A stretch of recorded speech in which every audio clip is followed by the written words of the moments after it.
消三障诸烦恼，愿得智慧真明了。普愿业障悉消除，世世常行菩萨道。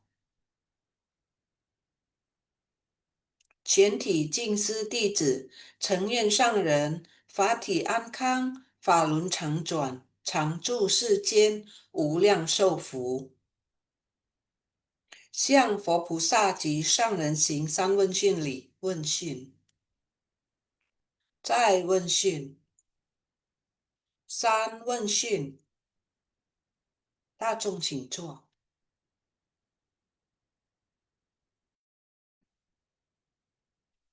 Ya, selamat pagi Sesiung Sece.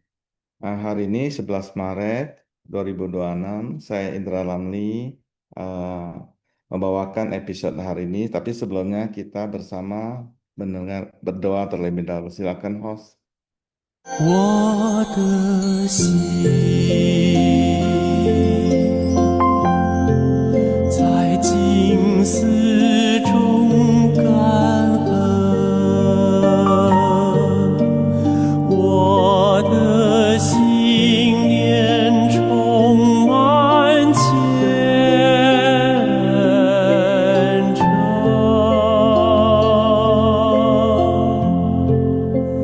大家一起来祈祷，从不同角落地点，祈求平安吉祥满人间。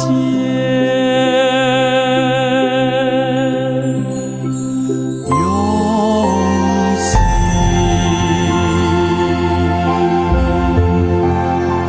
祈祷，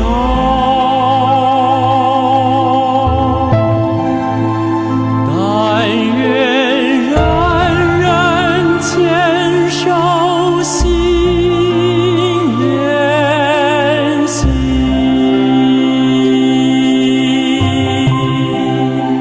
开启光明道爱，徜徉智慧福德，所播世界显光明。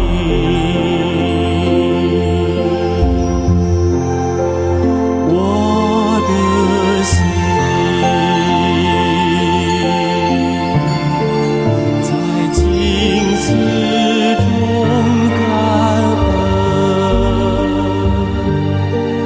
我的心念上大诸佛心。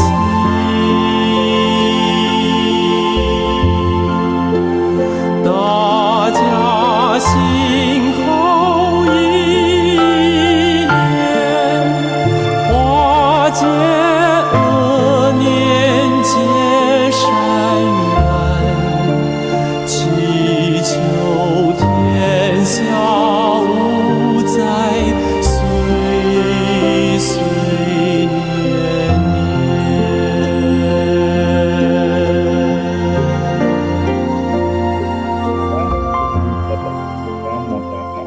Semoga dunia terbebas dari bencana. Ya, Sesiung Sece, sebenarnya kita kangen Sang dan Kaisar ya, karena Indrawati Sece yang telah membacakan puisian ya. Hari ini saya didampingi oleh Mahdi Yono. Silakan perkenalkan diri, Siung. Ya, baik. Terima kasih, Sung Indra. Selamat pagi semuanya yang sudah hadir di Zoom pagi ini ya untuk sama-sama belajar dan belajar bersama-sama untuk mendalami ajaran master. Khususnya hari ini adalah mempelajari tentang Sutra Trate episode 82. Jadi saya Madiono Sesyum dari Barat Satu nanti bersama-sama Indra Ramli Sesyum akan membacakan intisari episode 82. Demikian untuk pengantar Zoom. Ya, kanan Sesiung ya. Jadi hari ini kita masuk ke episode 82 dengan judul Para Buddha dan Bodhisattva menunjukkan jejak di dunia. jejak Sung Suje. Kita lihat apa yang dimaksudkan di sini jejak ya. Silakan host. Catatan tangan. Para Buddha dan Bodhisattva menunjukkan jejak di dunia ini. Ada aspek pokok dan aspek jejak. Sejak lama pada dasarnya telah memiliki sifat Buddha. Belakangan menunjukkan jejak dari pelatihan akan kebelasasian dan kebijaksanaan. Orang baru hendaknya bertanya, orang lama hendaknya menjawab. Next host. Yang pertama, agar semua makhluk kembali pada hakikat sejati yang murni dan nyata ini, Buddha harus menunjukkan manifestasi. Pada mulanya, hakikat kebudayaan ini sudah ada, tidak timbul dan tidak lenyap, tidak bertambah dan tidak berkurang. Bodhisattva juga bermanifestasi di dunia, berlandaskan hakikat sejati yang cemerlang dan cerah. Namun yang sadar di dunia saha ini dalam pelabelan duniawi disebut sebagai seorang Buddha. Tanah transformasi dari Buddha ini ialah dunia saha. Para bodhisattva datang untuk mendukung Buddha Sakyamuni membimbing semua makhluk di dunia saha. Fenomena duniawi memiliki fase lahir, tua, sakit, dan mati yang merupakan serangkaian jejak. Manusia tidak selamanya menjadi bayi, juga tidak selamanya menjadi anak muda. Jadi semuanya berproses seiring berjalannya waktu. Ini yang disebut jejak. Sang Buddha membabarkan sutra. Beliau sering menceritakan bahwa sejak masa tanpa awal di masa lalu juga terdapat Buddha lain yang muncul, berawal dari orang yang bertekad untuk melatih diri dan bagaimana jalinan jodohnya hingga dia bertekad. Semua ini adalah jejak manifestasi. Beberapa kata kunci transformasi, jejak ya, kita pelan-pelan kupas. Di sini sudah semakin jelas setelah masuk ke yang pertama ini, jejak suatu kita baik, anak muda, tidak selamanya seperti itu. Kita bisa bertambah dewasa, kemudian tua ya. Semua itu yang kita langkahi itu, yang kita lalui adalah jejak. Sang Buddha menjelaskan tentang jejak juga melalui manifestasi beliau. Jadi kata manifestasi adalah Buddha datang ke transformasi tanah Buddha. Disebut kemarin-kemarin juga disebut tanah Buddha. Jadi apa itu tanah Buddha? Ya ini dunia saha. Sang Buddha datang. Kemudian di sini dijelaskan juga Bodhisattva, Buddha dan Bodhisattva menunjukkan jejak. Jadi ada dua poin di sini ya. Sang Buddha, para Buddha dan Bodhisattva menunjukkan jejak dunia. Tadi diceritakan Master, Sang Buddha itu pada kehidupan yang 2500 tahun yang terakhir ini masuk ke dunia saha dan juga diceritakan Maitreya adalah Buddha mendatang. Tapi Maitreya pada saat ini beliau adalah Bodhisattva ya. Jadi dengan Manjusri. Kenapa yang dua ini ditampilkan di sini? Ini seiring dengan judul hari ini juga. Buddha dan Bodhisattva menunjukkan jejak. Bodhisattva Maitreya bertanya, Manjusri menjawab. Seorang bertanya, seorang menjawab. Yang dengar kan dapat masukan. Ya, kira-kira di sofa sang ini juga ada yang bertanya, ada yang menjawab. Sehingga kita bisa belajar ya jejak dunia ini. Jadi di sini poin di episode ini itulah maksudnya. Para Buddha dan Bodhisattva menunjukkan jejak dunia. Jadi ini ada Buddha, Manjusri, Maitreya. Dari tadi Master menceritakan tetap Bodhisattva yang dua ini. Jadi diambil satu contoh kisah sehingga di sini bisa tersampaikan ke kita yang dimasukkan tanah transformasi itu adalah dunia saha. Jejak itu adalah mereka datang, tanya jawab. Kemudian kalau kita nggak mengerti dikasih contoh. Saat kita bayi, saat kita dewasa ya, yang kita lalui itu juga jejak. Nah, itulah pengertiannya, Seong Suci. Silakan Mandiran Sesiong dan dibantu ya, 2 sama 3 ya. Oh ya, siap. Kurang kurang Iya, fit ini. Ya, kan siap, siap. kanan. Ya kan, langsung. Ya, hari ini nggak terlalu banyak ya intisarinya. Jadi setelah ini Sejong Stay yang hadir di Zoom silakan untuk aktif ya untuk sharing karena sebenarnya kita hanya membacakan 3 intisari dan waktunya masih sangat panjang sampai jam 9. Jadi nanti silakan untuk sharing bersama di sini. Baik, saya akan membacakan intisari 2.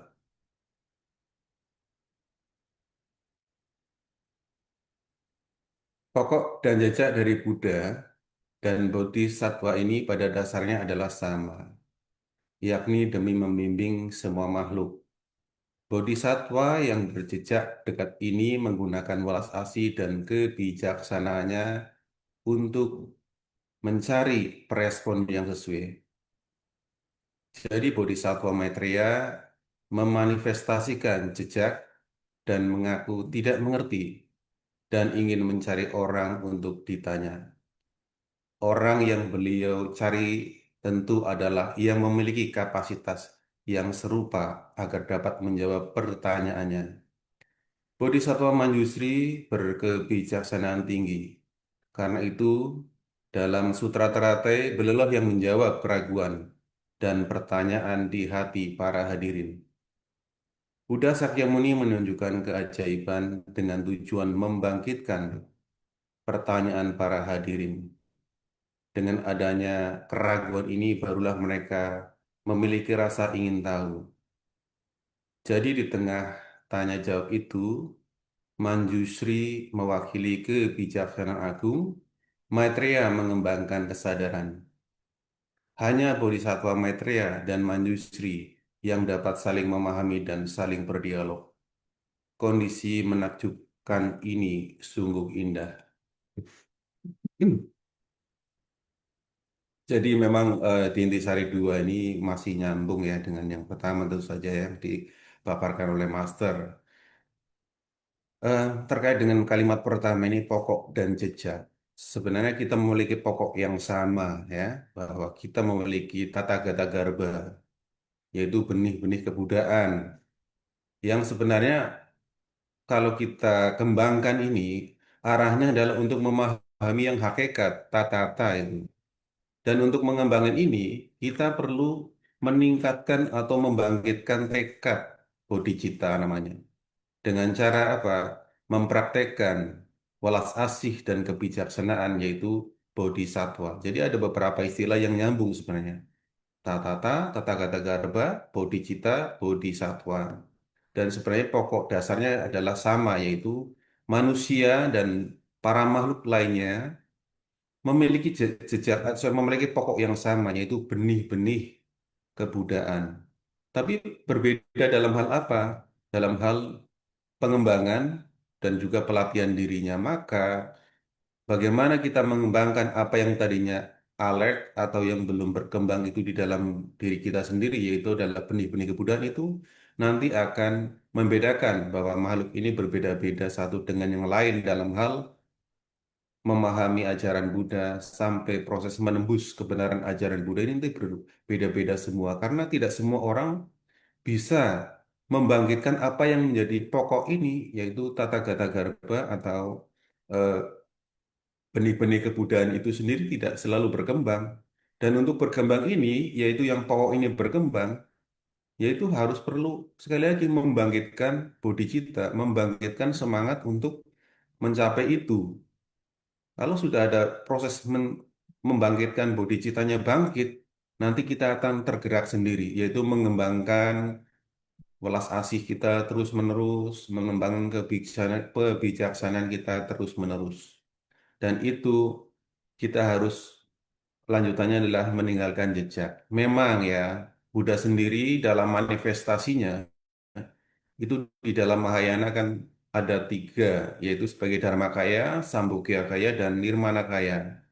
Sebagai jejak, Buddha meninggalkan jejak sebagai Nirmanakayanya adalah sebagai Buddha Sakyamuni salah satunya, yaitu mengalami kelahiran sebagai manusia, sebagai Pangeran Siddhartha, berkembang remaja, kemudian bertumbuh dewasa, mengalami pencerahan, dan juga mengalami parinibbana alias wafat. Jadi jejak-jejak Buddha itu sendiri adalah ya proses yang memang istilahnya yang harus dialami karena memang di dalam kita memahami Dharma, kita ada istilah-istilah yang saya sebutkan tadi. Ada Dharma Kaya yang merupakan hakikat kebudayaan itu sendiri yang paling istilahnya paling abstrak ya. Kemudian ada Sambhogakaya dan Nirmana Kaya. Jadi kalau ini kita lihat lebih dalam, sebenarnya jejak itu adalah istilahnya dalam bentuk Nirmana Kaya. Ya itu ya.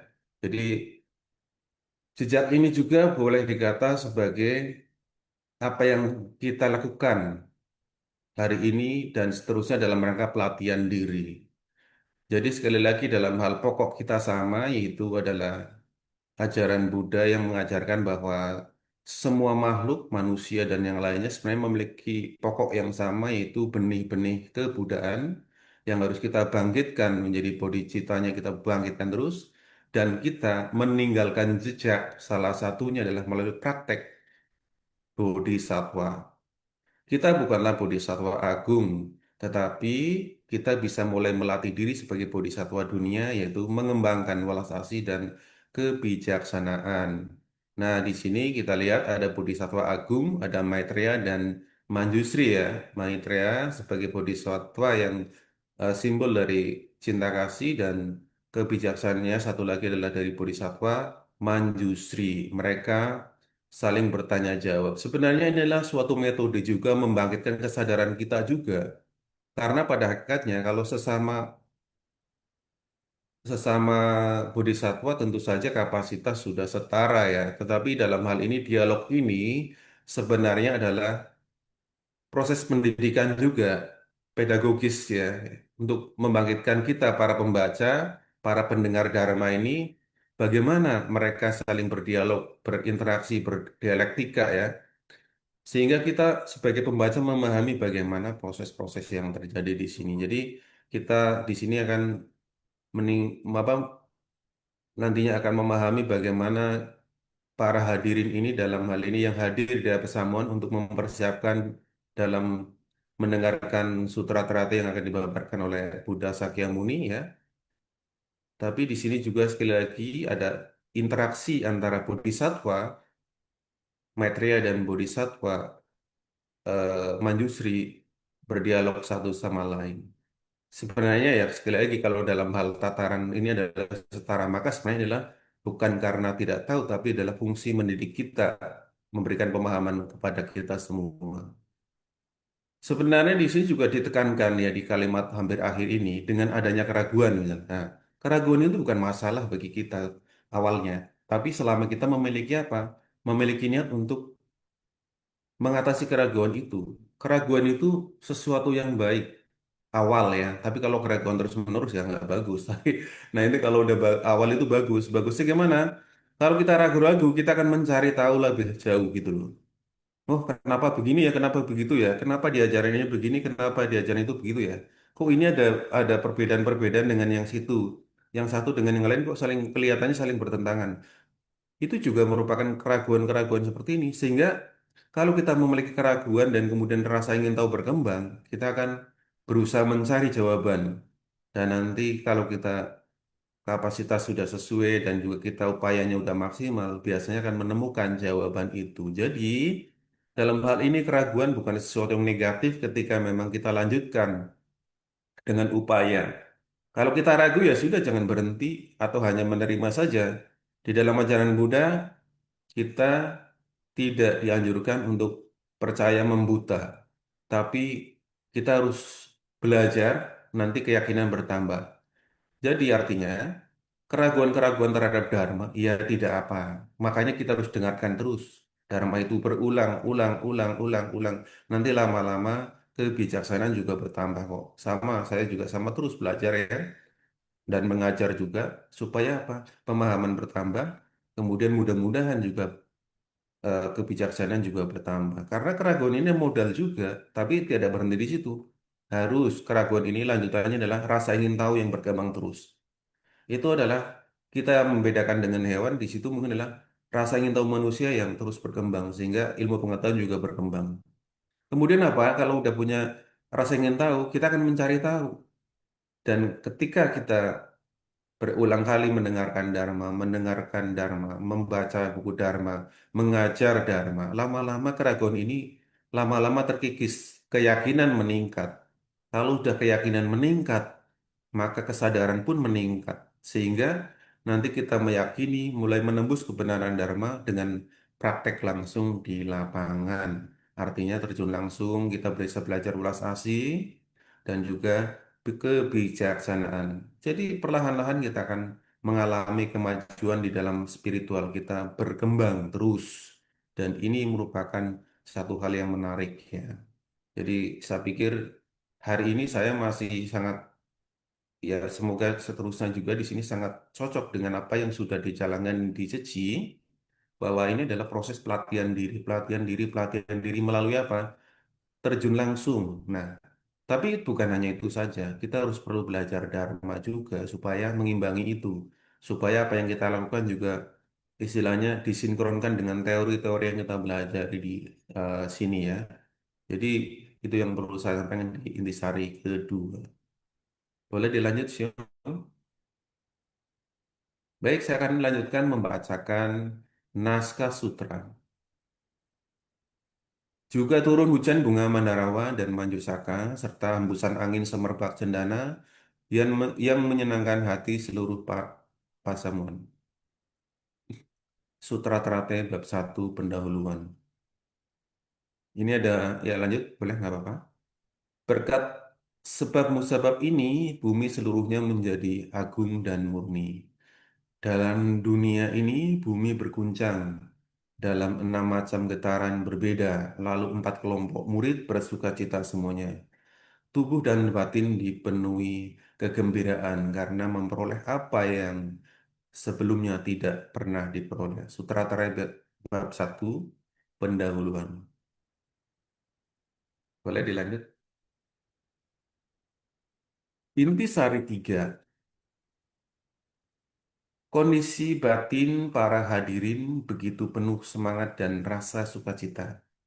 Semua orang merasakan sukacita yang belum pernah ada. Para Buddha dan Bodhisattva pada persamuhan itu ingin memperoleh dharma yang menakjubkan. Suasana batin sungguh menggetarkan. Terjadi 6 getaran. Kondisi itu sungguh indah, agung dan murni. Suasana persamuan Sutra Terate sungguh menginspirasi semua makhluk. Kita harus memahami semangat inti Buddha. Buddha datang demi satu tujuan utama, membuka dan menunjukkan ajaran agar semua makhluk dapat menyadari dan menyelami pengetahuan Buddha. Buddha menunjukkan berbagai kondisi dan kejadian bertujuan agar semua makhluk membangkitkan rasa hormat dan keyakinan. Dua sosok bodhisattva tadi, baik di masa lalu maupun masa depan, dalam hakikat ataupun jejak manifestasi, bertujuan untuk mematangkan potensi semua makhluk agar semua orang membangkitkan keyakinan yang penuh rasa hormat. Intisari 3 ini sebenarnya penjelasan ini adalah terkait dengan intinya adalah masih berkaitan dengan pendahuluan Sutra Terate, yaitu bagaimana suasana batin para pendengar ya, yaitu mereka 4 kelompok yaitu para biku, bikuni, biksu, biksuni juga para upasaka, upasika yang hadir di situ baik para arahanta maupun yang lainnya ya. Jadi suasana batin yang digambarkan di sini mereka sudah siap untuk mendengarkan pembabaran Dharma luar biasa yaitu yang kita kenal sebagai Sutra Trate Sadharma Pundarika Sutra. Maka di sana dikatakan bahwa seperti halnya bunga manjusaka ya, yang kemudian juga mandarawa juga yaitu bunga-bunga surgawi itu juga menunjukkan kalau dari segi psikologis yaitu menunjukkan kondisi batin yang penuh sukacita ya, kedamaian yang mulai muncul pada saat itu bagaimana kita berada di alam surga yaitu bahwa sukacita itu udah mulai muncul gitu. Karena kita lihat bahwa ketika sukacita muncul maka kita akan mengalami suatu kebahagiaan ya. Jadi perumpamaan di sana adalah seperti halnya para bunga yang maju saka jadi dan juga mandarawat turun ya. Semua orang merasakan sukacita yang belum pernah ada. Artinya di sini juga bahwa orang yang hadir di sana sudah mulai merasakan dari istilahnya apa?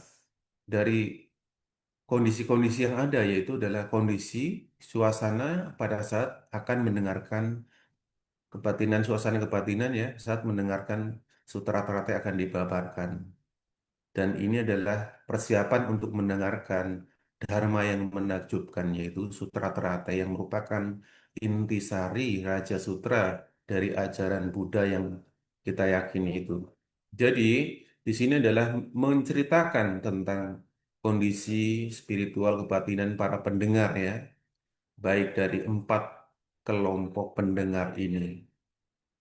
Maka dikatakan bahwa ketika sudah siap mendengarkan Dharma, maka terjadi 6 getaran ya.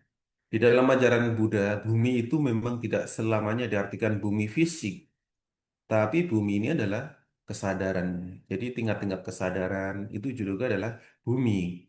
Dan ketika dikatakan di sini Buddha sudah mulai membuka, kemudian menunjukkan, menyadarkan, memasukkan ini adalah kesadaran kita mulai tergugah sebenarnya. Para pendengar ini mulai tergugah.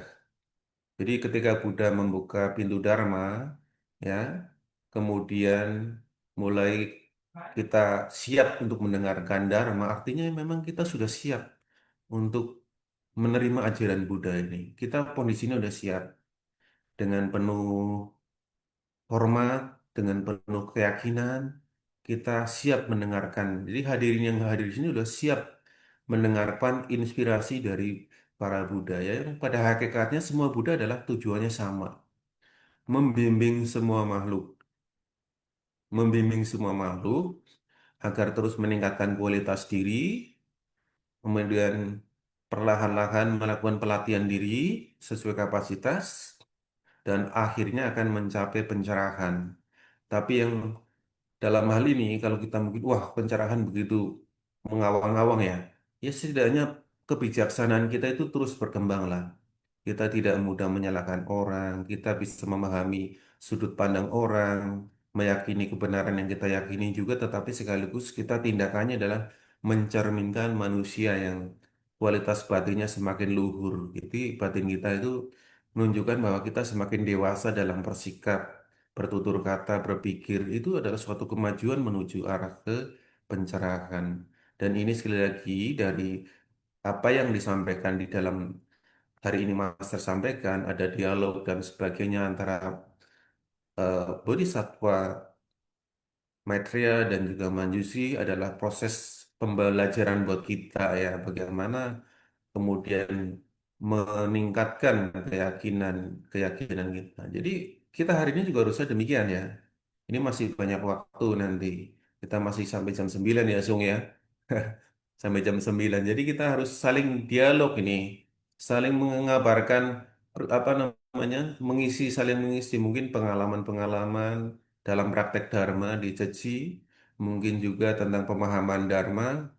Silakan kaji dalam hal yang lebih mendalam, sharing di sini sehingga kebijaksanaan kita juga akan meningkat.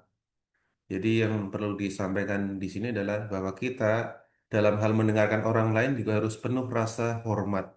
Apapun yang disampaikan, ya sudah, jangan sampai kita mengabaikan siapapun yang menyampaikan.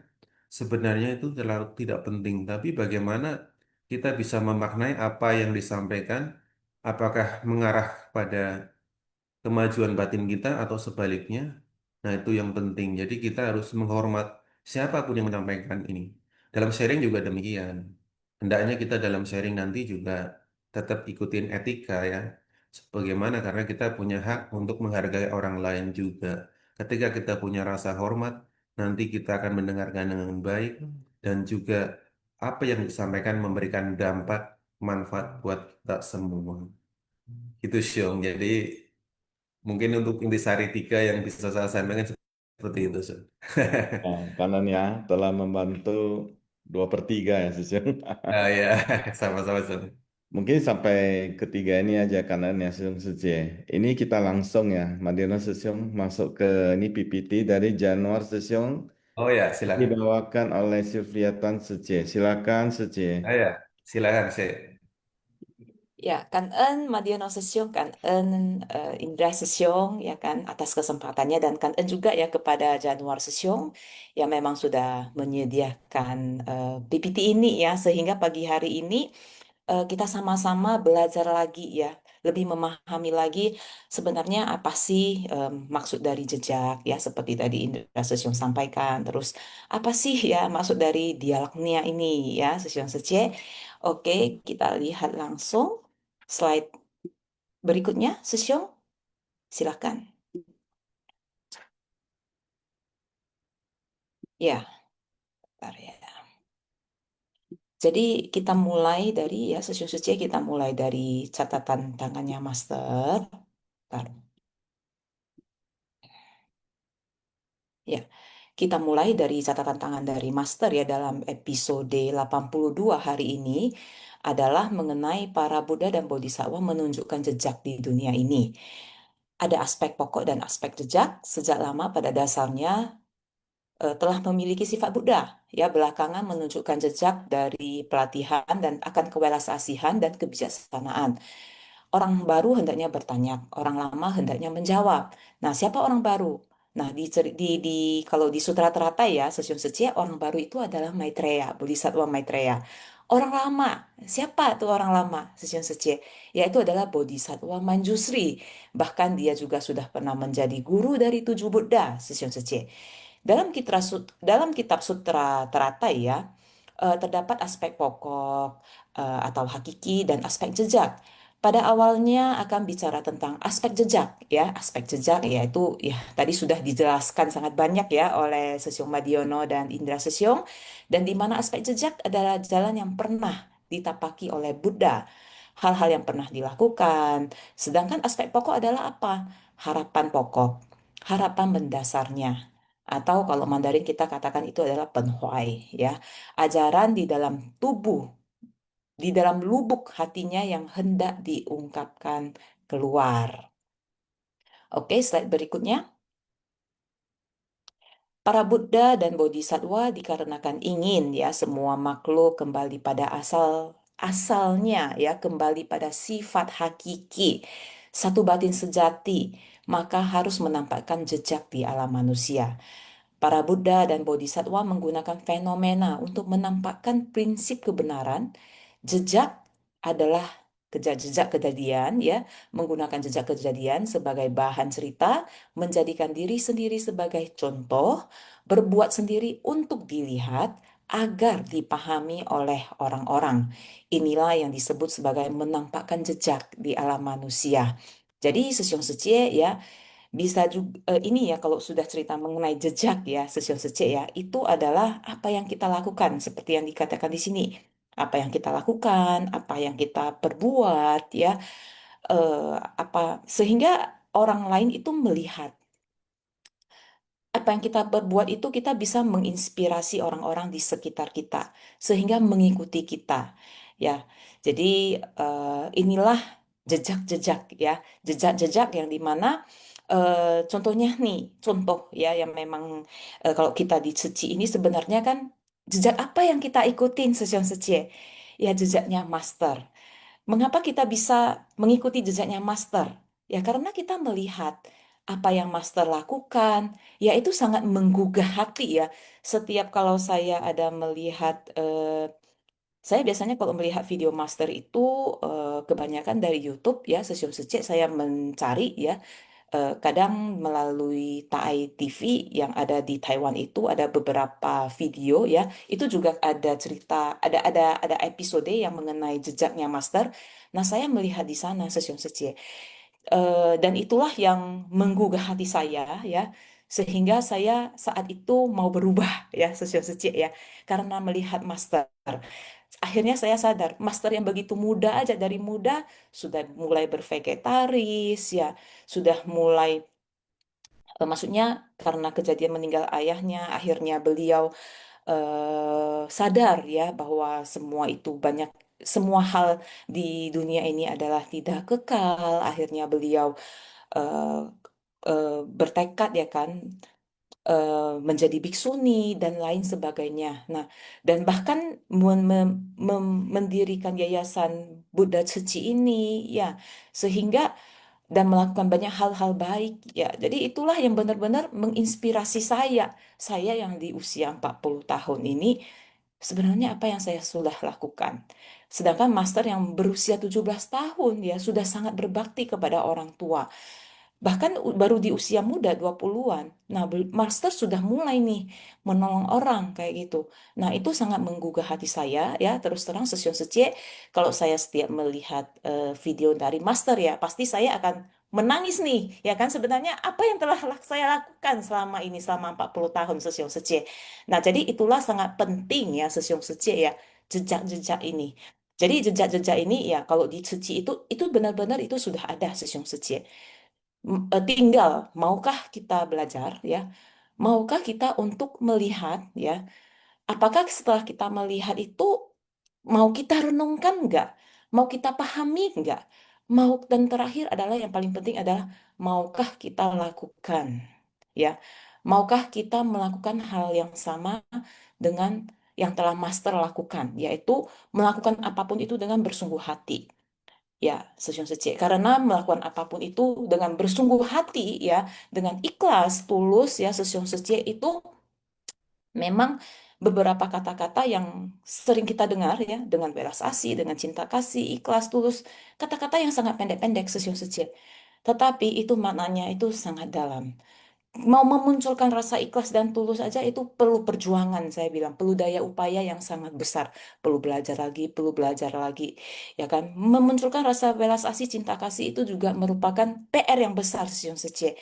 Nah, jadi kadang-kadang itu tidak cukup hanya melakukan, ya, tetapi kita perlu merasakan. Apakah kita setelah melakukan kegiatan ada rasa bahagia yang memang lebih bahagia daripada memiliki materi, ya kan? Lebih bahagia dari memiliki jabatan yang tinggi. Nah, itu adalah berarti kita memang sudah belajar di jalan yang benar. Kalau umpamanya ya sesio jabatan tinggi itu lebih penting, materi itu lebih penting. Nah, ada sesuatu nih, ya kan kita perlu belajar lagi ya supaya kita kembali ke jalan yang tepat ya untuk melakukan pelatihan diri sosial saja ya jejak ya jadi itulah jejak ya. Oke, kita lihat lagi ya slide berikutnya sesium. Jadi sifat Buddha pada dasarnya tidak muncul atau lenyap ya, namun ketika Buddha datang ke dunia harus menampakkan proses kelahiran, menjadi tua, sakit, mati, mulai dari dilahirkan sampai tercerahkan dan membabarkan dharma. Dari masa kecil, masa muda, setengah baya, masa tua, sampai ketidakkekalan menjemput. Perjalanan hidup ini yang disebut sebagai jejak. Jadi ya, selama satu masa kehidupan dari Buddha, apa yang dilakukannya, ataupun hal-hal yang ditampakkannya ya semuanya itu disebut jejak. Jadi para Buddha, Bodhisattva tiada hentinya bolak-balik ke dunia menampakkan jejak pembinaan diri selama masa kehidupan di dunia ini. Jadi ya ada penggalan-penggalan ya, penggalan-penggalan cerita-cerita ya, sesiok secek ya, dari satu-satu ya demi satu masa kehidupan. Semuanya disebut sebagai menampakkan jejak ya, bukan saja dalam satu masa kehidupan ini. Sebagai bagaimana kita ketahui ya, kalau Buddha ya, Sang Buddha Sakyamuni juga beliau memiliki Sutra Jakataka ya, yang mencatat masa-masa kehidupan lampaunya. Seperti ya pernah menjadi Raja Rusa, Raja Kerbau, atau bahkan pernah menjadi pertapa ya, bahkan pernah menjadi pedagang ya, Sesyong Sece. Bahkan beliau juga pernah terlahir di alam neraka, Sesyong Sece. Itu alam neraka di mana beliau menarik kereta yang berapi itu ya. Jadi itu semuanya itu dinamakan menampakkan jejak. Nah, di sini ya sebenarnya eh, Sang Buddha ya, para bodhisattva ya, itu menunjukkan bahwa ya dari proses kelahiran sampai meninggal sampai mati ya, sesiok meninggal ya, ya itu semuanya itu ya menunjukkan sebuah proses bahwa tidak ada yang kekal di dunia ini, Sesion Secie. Ya, tidak ada yang kekal. Segala sesuatu itu terus-menerus berubah, ya. Ya, kita tidak tahu apa yang terjadi gitu ya berikutnya ya kan, karena ya kembali lagi ya kan dengan teknologi yang sangat canggih ya. Ya, terakhir-terakhir ini Sesion Sicie kita melihat terjadinya peperangan di daerah Timur Tengah, Sesion Sicie. Ya, bukan hanya kita lihat salah satunya ya yang memang lagi muncul di berita di media sosial ya, bahwa sebuah kota hanya karena beberapa rudal ya hancur lebur, Sesion Sicie. Tidak ada yang kekal. Sekuat apapun itu, tidak ada yang kekal. Pada akhirnya itu semuanya itu kan tidak akan ada, Sesion Sicie. Yang muda akan menjadi tua, ya kan? Yang cantik juga akan menjadi keriput, Sesion Sicie. Itu kita perlu belajar untuk menerima gitu. Ya, jadi Sesion Sicie ya karena itu ya Sesion Sicie, kalau kita sudah memahami ya kan proses tersebut, Sesion Sicie, ya percaya nggak percaya perlahan-perlahan ya eh, kemelekatan itu akan berkurang, ya akan materi, ya kemelekatan akan penampakan juga itu akan perlahan-perlahan juga akan berkurang, ya. Terus nanti ya hati ini jauh lebih humble lagi, ya Sesyong Secie. Nah, jadi yang paling penting ya Sesyong Secie, ya seperti tadi Madiono Sesyong mengatakan bahwa ya kita itu perlu terus-menerus itu belajar, ya. Perlu terus-menerus itu belajar mendengarkan Dharma. Belajar itu bisa di mana saja, Sesyong Secie. Tetapi carilah ya kan tempat belajar yang memang relevan ya, sesuai ya dengan apa yang memang kita jalani dalam hidup ini. Ya, karena kalau namanya belajar itu ya saat sekarang ini wah di mana saja sebenarnya badan, maksudnya badan untuk belajar ya. Ya, menimba ilmu bisa di mana saja, di universitas mana saja gitu. Bahkan sebenarnya pada saat ini kita hidup ya Sesyong Secie, kita juga lagi belajar gitu. Kita masuk ke kerumunan orang banyak ya kan, bertemu dengan banyak orang ya, di situ juga kita tuh belajar Sesyong Secie. Belajar ya, belajar sabar ya, belajar lagi bagaimana bersyukur ya, yang paling dasarnya itu ya, sabar, bersyukur, bagaimana menutur kata-kata yang baik ya, terus belajar bagaimana memuji memuji orang-orang di sekitar kita ya kan, dari hal yang sekecil-kecilnya gitu ya kan. Nah gitu, mengurangi apa, mengurangi gosip ya, yang tidak perlu kita katakan ya, ya udah stop gitu, nggak usah dikatakan lagi, sampai di kita saja udah selesai. Katakanlah hal-hal yang baik kayak gitu, berbuatlah hal-hal yang baik ya, karena ya semuanya itu ya apa yang kita lakukan, apa yang kita pikirkan, apa yang kita ucapkan Sesion Secie, ya itu adalah pintu karmanya kita ya, bibit-bibit benih-benih karmanya kita yang kemudian hari itu akan berbuah ya. Oke, ya kita lihat lagi slide berikutnya.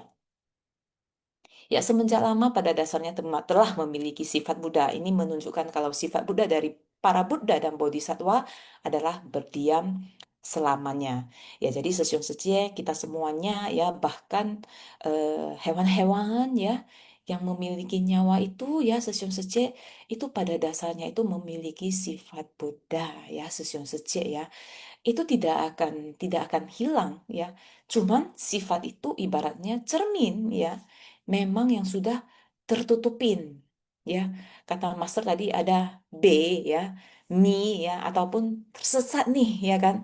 Karena ya kita terakhir lagi lupa lagi ya kan. Terus karena karena itu ya ketamakan, kebodohan ya. Eh, karena itu kemarahan ya yang membuat kita kerisauan lagi ya, yang membuat kita itu lupa ya kan, lupa sebenarnya hidup itu perlu apa sih, apa dasarnya, apa yang paling penting sih gitu. Jadi lupa. Jadi sehingga sifat aslinya Buddha itu semakin tertutup, semakin tertutup, semakin tertutup. Dan untuk membersihkan ya, membersihkan kotoran-kotoran yang ada di cermin dari sifat Buddha ini ya, itu perlu proses sesiung sece. Itu ibaratnya seperti ya nggak bisa pakai itu ya hanya pakai air kayak cermin kotor gitu lap ya, agak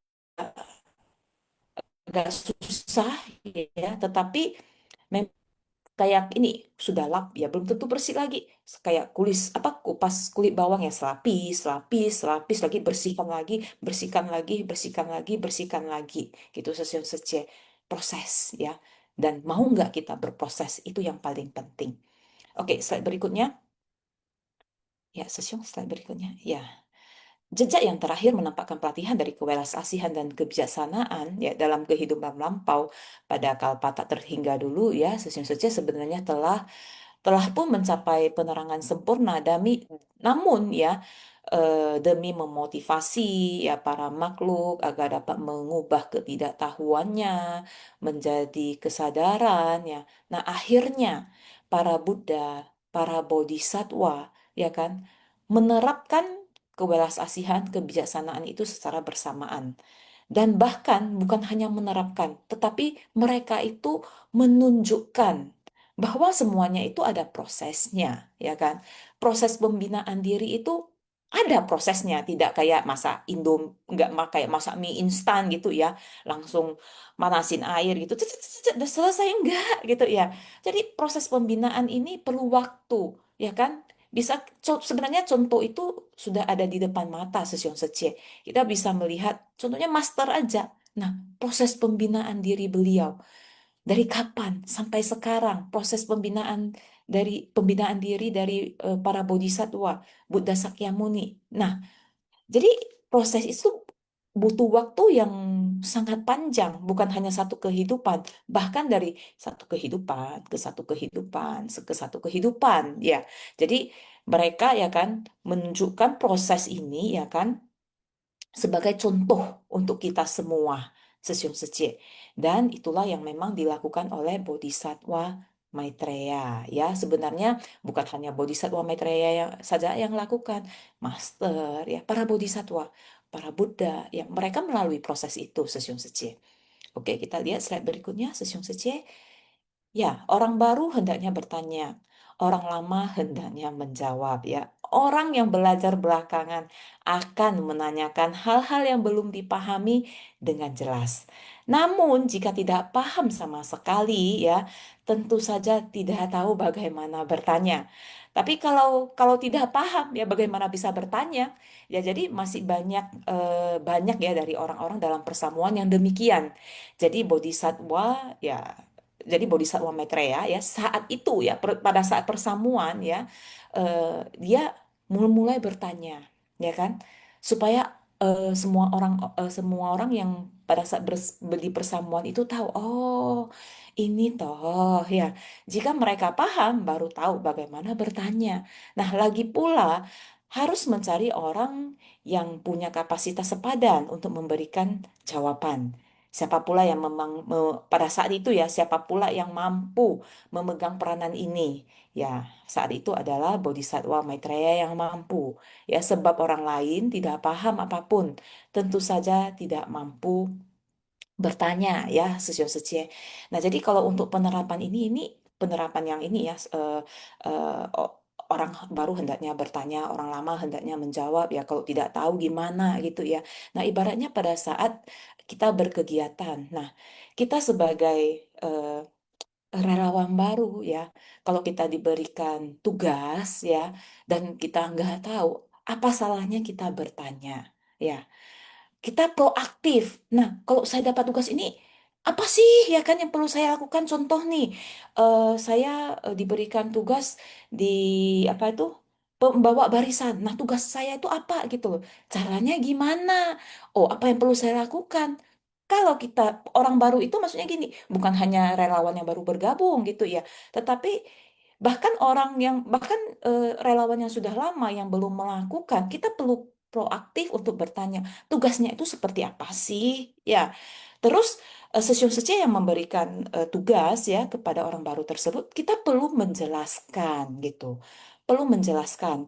Dan tentunya ya setiap kegiatan itu tentunya kita perlu pemerhati ini, observer namanya ya, yang memang sudah memiliki pengalaman, yang membantu ya kan, supaya memang setiap kegiatan itu selalu on track gitu loh. Tidak melenceng dari filosofinya Ceci gitu. Renungannya ada, budaya humanisnya ada, ya kan. Kerapiannya itu muncul gitu. Jadi filosofinya Ceci itu tetap akan kuat Sesiong Ceci. Bukan, oh ada kegiatan ya udah kayak gitu. Enggak. Tetapi apapun yang memang ditanyakan, kita perlu benar-benar memberikan jawaban, ya kan. Supaya memang apapun itu, ya kan, itu terarah gitu. Jangan, saya diberi kegiatan, ya kan, ditunjuk nih, contohnya sebagai MC gitu ya. Terus nggak tahu lah, nggak dikasih panduan. Saya saya bingung nih, saya mau lakukan apa kayak gitu. Dan dia bukan cari orang yang memberikan tugas, tetapi cari orang yang memang ya ya deket gitu ya. Untung orang tersebut itu pernah menjadi MC. Nah, dipandu lagi. Kalau cari orang yang salah gimana coba? Nah, tapi apa salahnya, ya kan? Mencari orang yang sesiung sece memang memberikan tugas. Eh, kita bertanya langsung proaktif gitu loh. Ini apa sih? Caranya gimana, ya kan? Eh, Posturnya kita itu seperti apa, ya kan? Ya kalau di seci itu ya namanya kita kan ada budaya humanis sesiung sece. Ya sangat banyak hal itu yang perlu diperhatikan. Bahkan bagaimana cara kita bertutur kata, ya kan? Bahkan bagaimana cara kita menunjukkan rasa welas asih, yaitu kita perlu belajar gitu. Belajar ya kan, ya namanya kita melihat ya kan, apa gitu, bukan hanya oh saya ikut kegiatan terus ya udah ya kan, yang penting haha kayak gitu. Ya, kita perlu proaktif ya kan. Kita perlu melihat apa yang dilakukan oleh sesiung sece yang memang sudah lama diceci. Nah, bagaimana mereka cara bertutur kata? Ya, kita perlu melihat dan kita mendengar apa yang dikatakan dan kita perlu belajar dan kemudian kita praktekkan sesiung sece. Nah, itu adalah bagian dari proses ya. Oke, slide berikutnya. Nah, kenapa Bodhisattva Maitreya yang bertanya pada Bodhisattva dan Bodhisattva Manjusri yang menjawab ya, Sesiun Sece ya. Kita sudah tahu ya, tadi sudah berulang-ulang ya, Master juga sudah menjelaskannya ya di videonya. Oke, slide berikutnya. Karena Bodhisattva Maitreya ada Buddha penerus ya setelah Buddha Sakyamuni Sesiun Sece. Nah, kita lihat sedangkan Bodhisattva Manjusri itu ya, itu bukan saja pernah menjadi Buddha Naga Raja pada kehidupan lampau. Jadi Bodhisattva Manjusri itu juga sudah pernah mencapai kebudaan. Nah, akan tetapi ya, dia akan kembali lagi ya dengan mengendarai ikrarnya sebagai seorang bodhisattva untuk melindungi dan menegakkan ajaran Buddha. Dan bahkan bodhisattva Manjusri ya, dia enggak ada itu ya, enggak bukan bukan kayak itu bukan bodhisattva biasa ya. Beliau itu adalah guru dari 7 Buddha. Manjusri juga pada kehidupan lampaunya juga pernah membimbing 8 orang dari Buddha Canda Surya Pradipa dalam belajar Dharma dan membina diri. Dan 8 orang pangeran ini kelaknya ya satu persatu juga mencapai kebuddhaan. Dan di sini ya terlihat betapa tingginya kebijaksanaan dari Manjusri ya, beliau itu tentu mampu menjawab keraguan dari semua orang ya, Sesiung Sece ya. Bahkan seorang bodhisattva Manjusri ya yang dulu pernah menjadi Buddha Naga Raja itu dari kehidupan lampau juga datang membantu ya kan, berada di di eh, menjadi muridnya Buddha Sakyamuni ya kan, untuk membantu Buddha Sakyamuni ya kan untuk menjadi Buddha kayak gitu Sesiun Sece. Nah, itu kalau ya bahasa awam sekarang itu namanya bersinergi ya, saling membantu, saling mendukung ya, saling membantu, yang bukan membiarkan yang memang yang sudah itu kan saatnya ya bukan urusan aku lagi gitu kan. Ya udah, saya sudah wariskan, udah selesai tugas saya. Enggak, lihat Bodhisattva Manjusri sampai waktu itu terus membantu Buddha Sakyamuni supaya jadi gitu. Nah, sampai memang tugas ya kalau setiap ya namanya makhluk itu pasti kan ada batas usianya ya, sampai batas usianya itu selesai ya kan, ya udah kayak gitu tugasnya sudah selesai karena peranannya di saat itu udah selesai ya kan, sudah meninggalkan dunia saha ya. Oke, kita lihat lagi slide berikutnya. Kedua bodhisatwa ini saling bertanya jawab. Manjusri melambangkan kebijaksanaan agung, nah Maitreya adalah perwakilan semata. Artinya ya, hanya orang yang memiliki kebijaksanaan sempurna baru mampu mendalami kondisi Buddha ini. Jika tidak memiliki kesadaran tercerahkan setara Buddha, maka tidak akan mampu menghayati begitu banyak makna yang terkandung di dalamnya. Nah, jadi Sesiong Secia ya, kalau cerita mengenai kesadaran ya Sesiong Secek ya, kita bisa mulainya itu dari hal-hal kecil. Nah, terus terang Sesiong Secek, saya dulunya itu kesadaran saya itu sangat rendah gitu ya, kalau umpamanya hanya mengikuti emosi gitu, apa yang saya lihat gitu ya kan, saya langsung respon gitu. Nah, tetapi bersyukur ya kan, saya bisa bergabung ya menjadi salah satu relawan di Seci ya, dan tentunya di saat bergabung ya, saya diberitahu, perlu belajar nih, ya kan, mengikuti swing fasyang, ya. Jadi di sanalah itu saya itu belajar akan kesadaran. Padahal sebelumnya saya juga sudah belajar ya kesadaran untuk bagaimana kita minum dengan sadar, ya, berjalan dengan cara sadar, terus makan dengan sadar gitu. Eh, sudah belajar tapi lupa Sesiong Sece. Nah, tetapi beruntungnya dengan berada di sini Sesiong Sece ya, Master selalu mengingatkan gitu ya. Jadi saya jadinya ini eh tanpa disadari, saya saya saya saat itu saya cuman maksudnya fokus nih, fokus mendengar apa yang disampaikan oleh master, karena saya dulu kan nggak itu ya, nggak fasih dengan bahasa bahasa Hokkennya master ya. Jadi saya perlu effort nih ya kan. Memang bisa baca Mandarin, tapi apa yang dikatakan oleh master gitu ya. Terus bawahnya itu ada terjemahan lagi. Saya bingung mau lihat yang mana. Tetapi lama kelamaan saya bisa. Terus prosesnya berikutnya lagi, saya sadar nih, eh apa yang saya lakukan, apa yang saya ucapkan, bahkan apa yang saya pikirkan gitu. Nah, itu setahap demi setahap itu kesadaran itu akan muncul. Dari kesadaran itu kita bisa lakukan dari hal-hal kecil ya, seperti tadi saya katakan, dari minum secara sadar. Oke, saya lagi minum air yang bersih, ya kan, pegang cangkirnya dengan sadar. Jangan pikir yang lain-lain, sesiang sece, sadar gitu ya, belajar tegaskan kepada diri sendiri ya kan, karena begitu duduk biasanya sih nanti saya pikir, oh pekerjaan saya udah selesai belum ya, oh nanti nanti itu kantor gimana ya, oh nanti pembantu saya itu gimana ya, itu sayurnya udah masak belum ya, nah kayak gitu ya kalau kita mama-mama ya. Tetapi kita perlu belajar, oh pada saat duduk mau minum itu ya kita secara sadar pegang, memang nggak lama ya, nggak lama tuh sesiun sece. Kita pegang ya secara sadar ya, kita oh saya mau lagi minum. Ya minum, nikmati airnya itu. Ya udah selesai. Ya kayak gitu. Ya kita kerja gitu. Ya jadi lakukan satu kerjaan dengan ini, kalau bahasa awamnya itu namanya mindfulness gitu ya. Dengan sadar. Bahkan berenang itu dengan, kalau pada saat kita olahraga ya olahraga itu dengan mindfulness, dengan kesadaran penuh kita lagi olahraga gitu ya. Pada saat berenang ya kita mindfulness ya kan, fokus nih ya kan, kesadarannya itu berenang, jangan pikirkan yang lain-lain gitu. Pada saat berjalan ya seperti begitu juga. Nah, lama-lama sesiu secek kalau kita terbiasa dengan begitu, percayalah, apa yang kita ucapkan kita akan sadar, tadi saya ngomong ini loh, kayaknya nggak tepat nih ya. Nah, kita bisa review ya kan, kita bisa memperbaiki diri ya kan, dan dengan adanya kesadaran yang semakin meningkat ini sesium secek ya, otomatis diri kita ini akan perlahan-perlahan itu akan berubah. Oh, kita tahu apa yang benar, apa yang salah. Kita akan tahu sesiun sece. Ya. Nah, oke, kita lihat lagi slide berikutnya.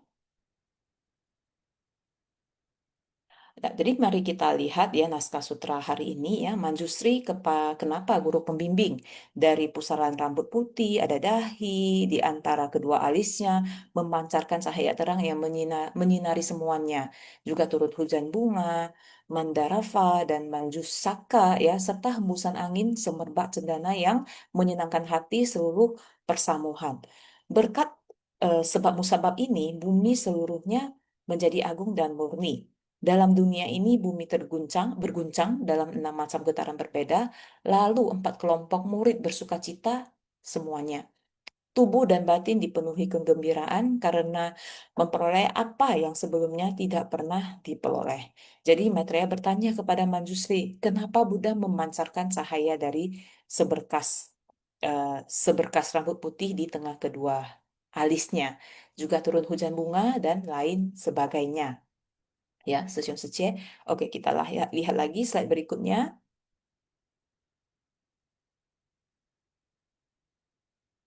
Ya, slide berikutnya. Sesiun.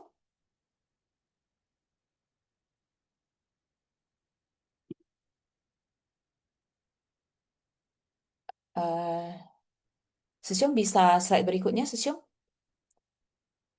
Ya, jadi dari seberkas rambut putih di tengah kedua alis Buddha memancarkan cahaya yang menerangi 18.000 tanah yang luas, membuat seluruh persamuan dapat menyerapkan cahaya ini ke dalam batin masing-masing. Jadi cahaya ini yang menerangi batin dari setiap orang, namun dikarenakan batin dari setiap orang berbeda-beda, ya, maka persepsinya terhadap kondisi Buddha ini akan memunculkan pemahaman yang berbeda-beda pula.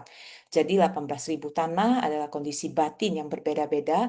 Dalam batin semua orang, jadi semuanya adalah panorama dalam batin setiap orang ya. Jadi Sesiun Sece di naskah sutra ini itu adalah merupakan perumpamaan ya.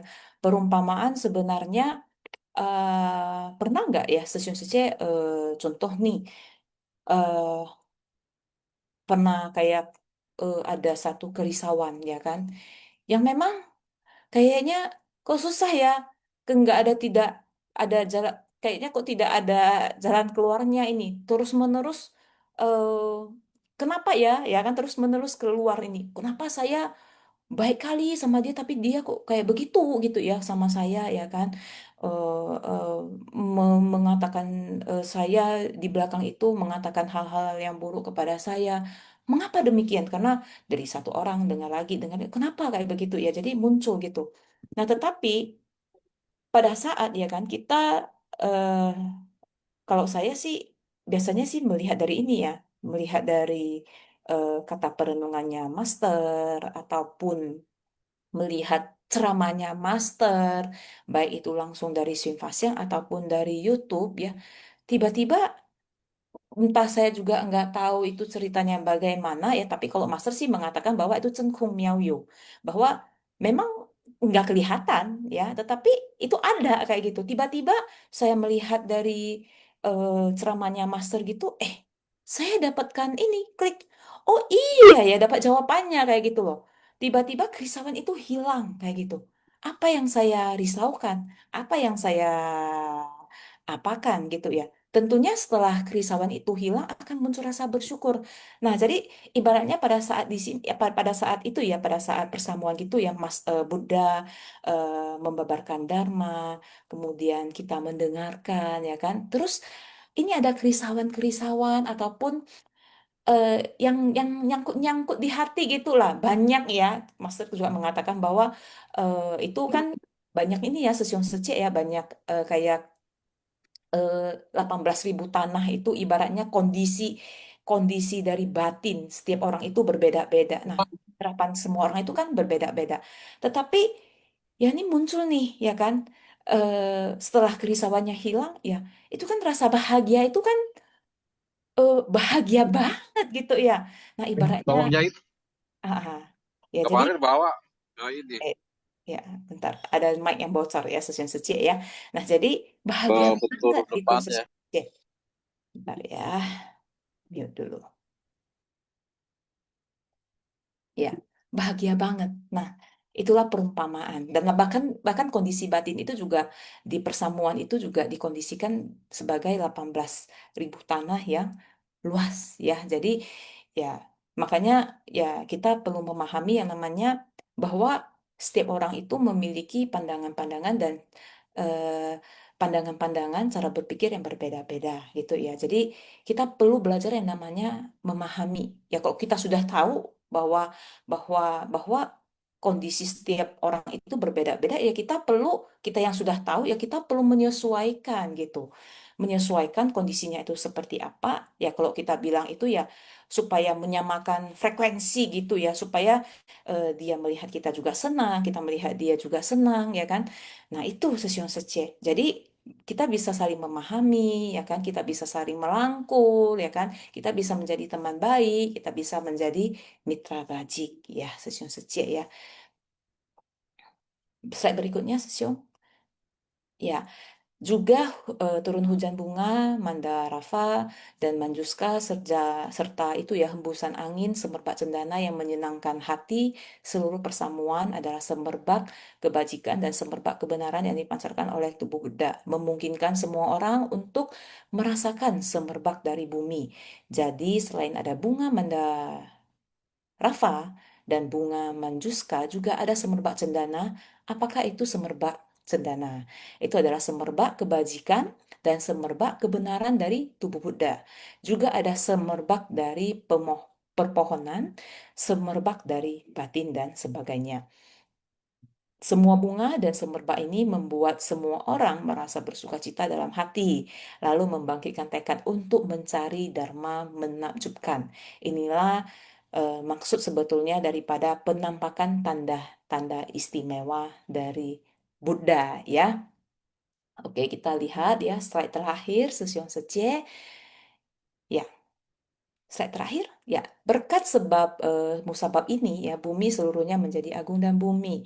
Dalam dunia ini bumi berguncang dalam 6 macam getaran berbeda. Ya, ini adalah kondisi ketika Buddha membabarkan sutra ya. Setelah membaca sampai di sini, apakah Anda dapat merasakan keindahan dari kondisi itu? Naskah sutra hari ini adalah sangat sederhana ya sebenarnya, simple ya, mudah ya.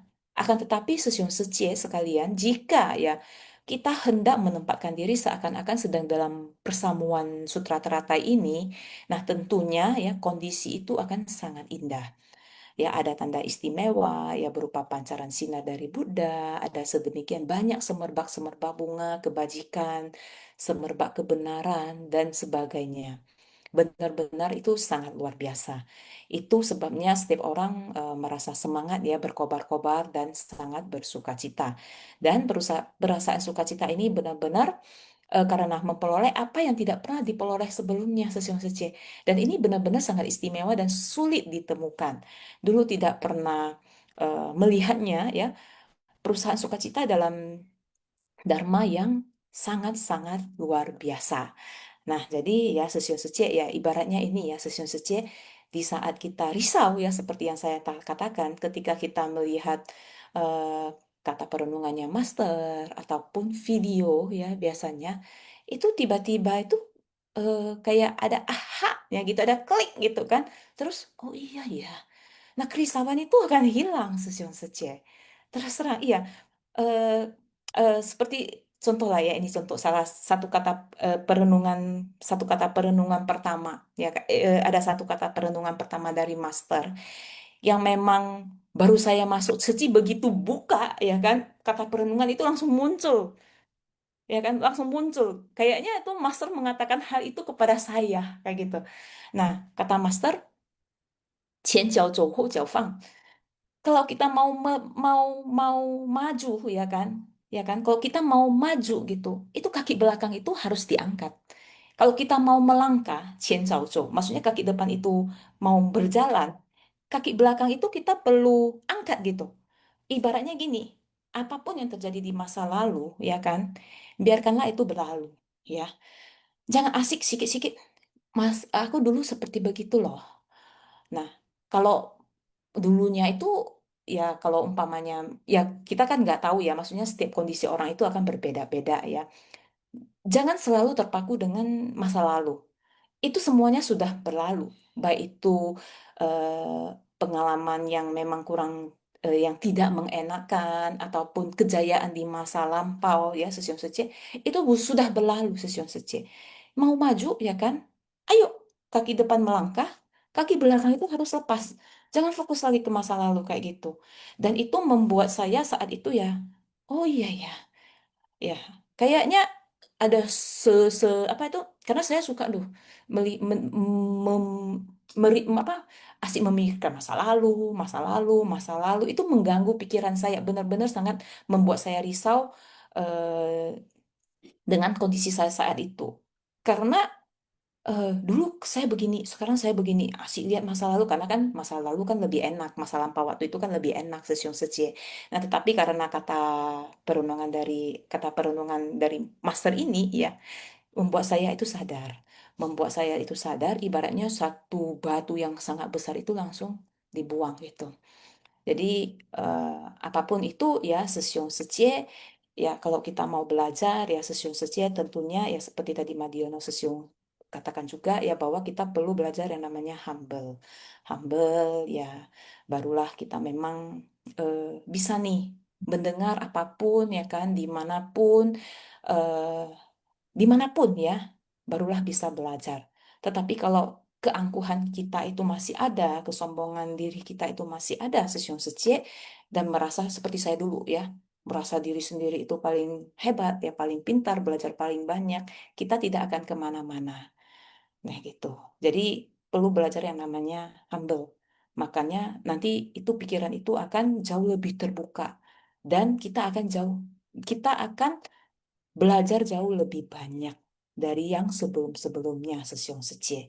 Ya, Sesiong Secie, Ciao, ya, semuanya, ayo semangat terus, ya, Sesiong Secie. Saya kembalikan kepada moderator pada pagi hari ini. Kan Madiono Sesiong, dan kan kepada Indra Sesiong, kan Tacia. Ya, Kan ya, Sylvia Tan Sucie dan Januar Sesiong ya, yang telah sharing dengan lengkap ya, Madina Sesiong ya. Jejak, jadi topik hari Iya, ini iya, iya. jejak ya. Ya teringat memang tadi dikatakan jejak master ya. Saya juga terpikir itu jejak master dari dulu ya. Kalau kita memikirkan apa itu si empat misi suci ya. Kalau kita nggak bisa hafal, kita mikir sejarahnya aja. Pertama amal kan. Nah, kemudian rumah sakit itu untuk kesehatan. Jadi misi amal, misi kesehatan muncul. Kemudian pendidikan kan bangun university ya. Terus terakhir yang Dai TV, humanism. Jadi kalau itu semuanya sebenarnya jejak. Jejak berikutnya setelah ini lumayan kokoh, itu Sangden itu ada kunjungan ya tiap tahun namanya Xingjiao ya. Itu ke berbagai kota di Taiwan ya. Taichung lah, Taipei semua. Itu semua tiap tahun dijalani ya. Dan Master ingin menjumpai para relawan di setempat situ. Nah, sekarang agak berumur, beberapa kota beliau sudah tidak kunjungi ya. Misalnya saya tidak tahu persis, misalnya ada 8, sekarang tinggal 4 ya. Jadi yang tidak dikunjungi itu relawan di sana juga merasa, Master tiap tahun kemari. Dia tetap menghormati Master ya. Jadi ditaruhlah yang biasa Master duduk di kursi itu. Di kursi yang biasa Master duduk ditaruh di depannya. Mereka juga menghormati. Apakah itu bukan jejak? Itu jejak juga. Jadi apa yang kita buat itu jejak ya. Semoga kita selalu membuat jejak-jejak yang baik ya. Mandino Susyung. Kita Iya, iya. ada yang raise hand ya, Susyung. Iya, iya. Ini Silakan. perlu dibacakan ya, Sung? Ya silakan Susyung. Ya, tata cara untuk sharing ya. Yang pertama intinya adalah sharing dipandu moderator, kemudian silakan sesungguhnya untuk memberikan sharing kesan batin sesuai intisari ataupun praktek dari seci dan kehidupan sehari-hari. Dan diminta untuk tidak sharing yang menimbulkan perdebatan, sara politik, dan hal yang kurang bermanfaat. Waktu sharing kurang lebih 5 sampai 10 menit. Demikian sih untuk aturannya. Ya, Ini ada Jangka langsung Wijaya ya, ya. jangka sesuai. Nah, ini bertanya kadang. Silakan, Bung Jangka. Boleh bertanya nggak? Mumpung ada Pak Bertanya Madiono apa nih. kontrarian ini? Bertanya tapi Ayo. kontrarian. Nah, ya boleh aja Jadi lah. Yuk, yuk, yuk. bicara tentang jejak ya, ya record kan kalau Pak Madiono tahu lah ya sejarah tentang literatur sutra dan Tipitaka itu kan juga menurut saya itu adalah jejak ya.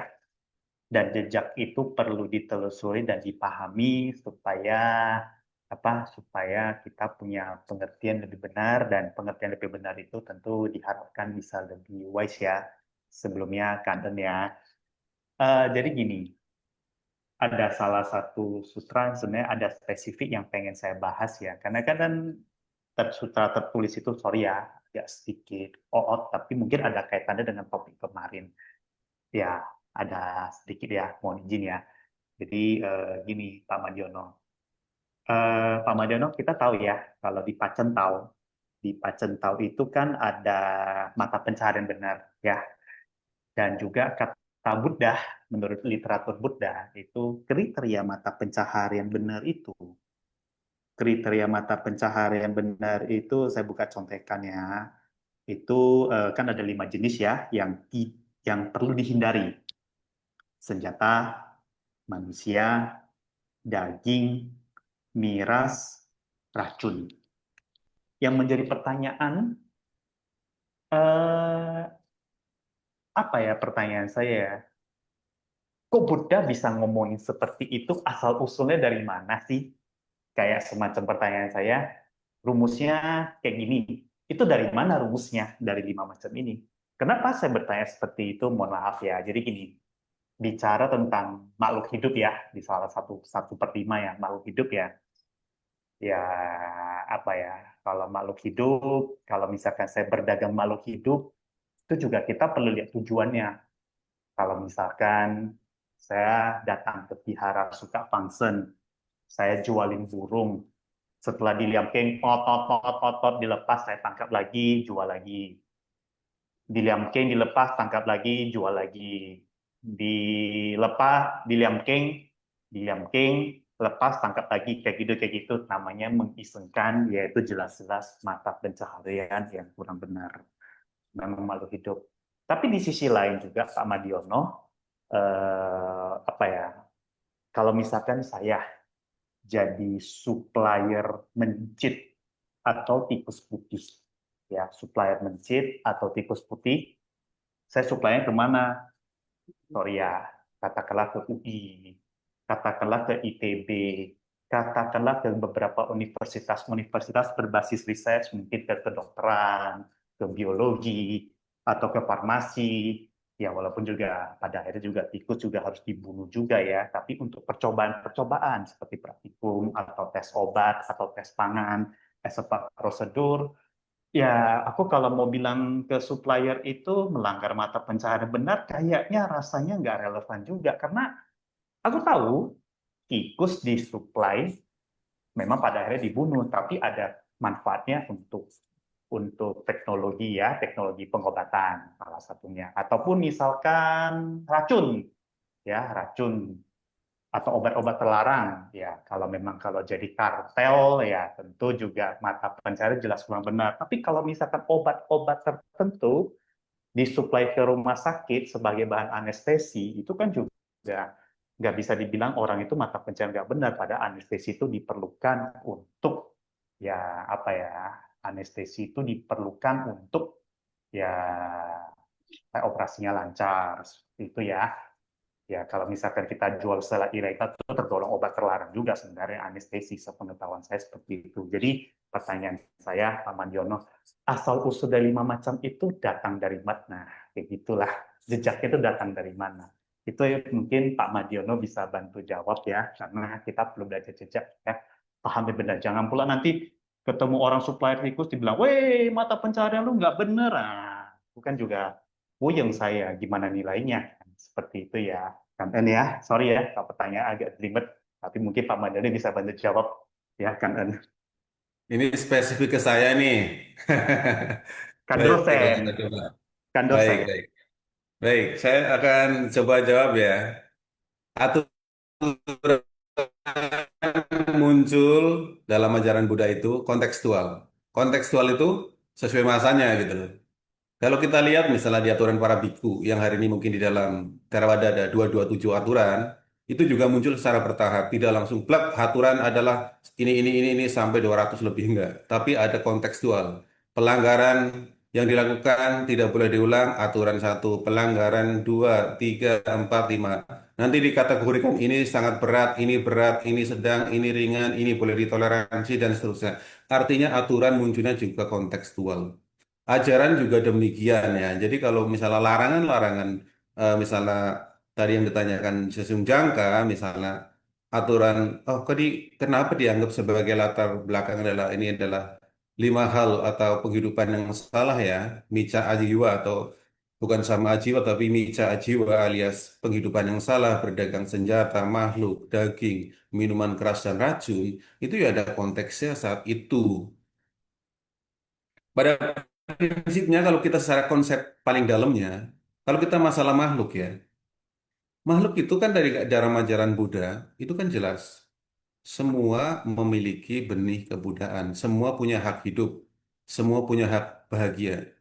Itu yang pertama, dasarnya itu. Bahwa semua itu punya hak-hak sendiri-sendiri. Ya kan? Artinya bahwa semua itu bukan istilahnya diciptakan Tuhan untuk dinikmati manusia enggak atau dihabiskan untuk keserakahan manusia enggak. Semua punya itu karena sebenarnya jalinan jodoh ini adalah jalinan yang kemudian memang ya kita jalinan ini adalah jalinan yang secara itu terkondisikan oleh sebab dan kondisi, ya kan? Jadi artinya semua kelahiran-kelahiran di alam hewan pun ya mereka tidak menginginkan, tapi harus ingat bahwa mereka juga punya relasi kedekatan dengan kita ya. Oleh karena itu dalam ajaran Buddha, satu, kita memahami bahwa semua adalah memiliki benih kebudayaan, semua wajib kita hormatin. Sadapaributta Bodhisattva menyatakan bahkan siapapun harus kita hormatin, walaupun mencela kita sekalipun. Artinya ini penghargaan terhadap makhluk. Maka kemudian di dalam ajaran Buddha, sebisa mungkin ya kita untuk tidak melakukan perdagangan daging ataupun makhluk hidup ya yang memang apalagi dipesan secara khusus yang intinya adalah menyebabkan pembunuhan secara langsung. Ini kan nasihat ajaran benar ya. Ajaran ini benar. Racun juga demikian menyebabkan makhluk lain kemudian mengalami kematian ya. Minuman keras karena kalau dengan minuman keras maka kejahatan yang lain bisa timbul dan dilakukan. Kalau kita kondisi tidak sadar maka yang terjadi juga demikian. Bisa membunuh, bisa melakukan zina dan sebagainya kalau sudah mabok gitu loh. Jadi kemudian senjata kan memang kontekstual waktu itu juga hal yang biasa. Memang di dalam hal ini kita hidup secara nyata itu kan ada di dunia masyarakat yang penuh dengan kilesa-kilesa. Manusia itu bukan manusia sempurna yang satu satu jenis ya itu tujuannya mencapai kebudayaan semuanya enggak. Di dalam masyarakat itu sangat beragam. Dalam hal ini adalah tingkat keserakahan, kebodohan dan juga apa namanya kejahatannya juga sangat beragam. Sehingga waktu itu pun udah biasa ya dalam hal ini satu wilayah ditaklukkan oleh wilayah lain, perang ya atas nama perebutan wilayah, raja satu menaklukkan raja yang lain juga hal yang biasa, ya kan? Jadi kontekstual waktu itu juga demikian. Dalam hal manusia, penghargaan manusia, India kan adalah berkembang dulu ajaran Brahmanisme yang kemudian masa Inggris disebut sebagai Hindu ya. Oleh orang Inggris ajaran itu Brahmanisme karena berkembang di sekitar lembah Hindustan itu disebut Hindu. Ini orang-orang Hindu gitu loh. Nah, dari situ artinya di sana juga ajaran ajaran ajaran tentang kasta, ada pembeda-pembeda manusia berdasarkan kelahiran gitu loh. Oh, kamu manusia yang dilahirkan di Sudra nggak mungkin jadi namanya Brahmana. Yang lahir sebagai pedagang juga nggak mungkin jadi kesatria dan seterusnya. Kelahiran ini menjadi penentu. Buddha merombak itu.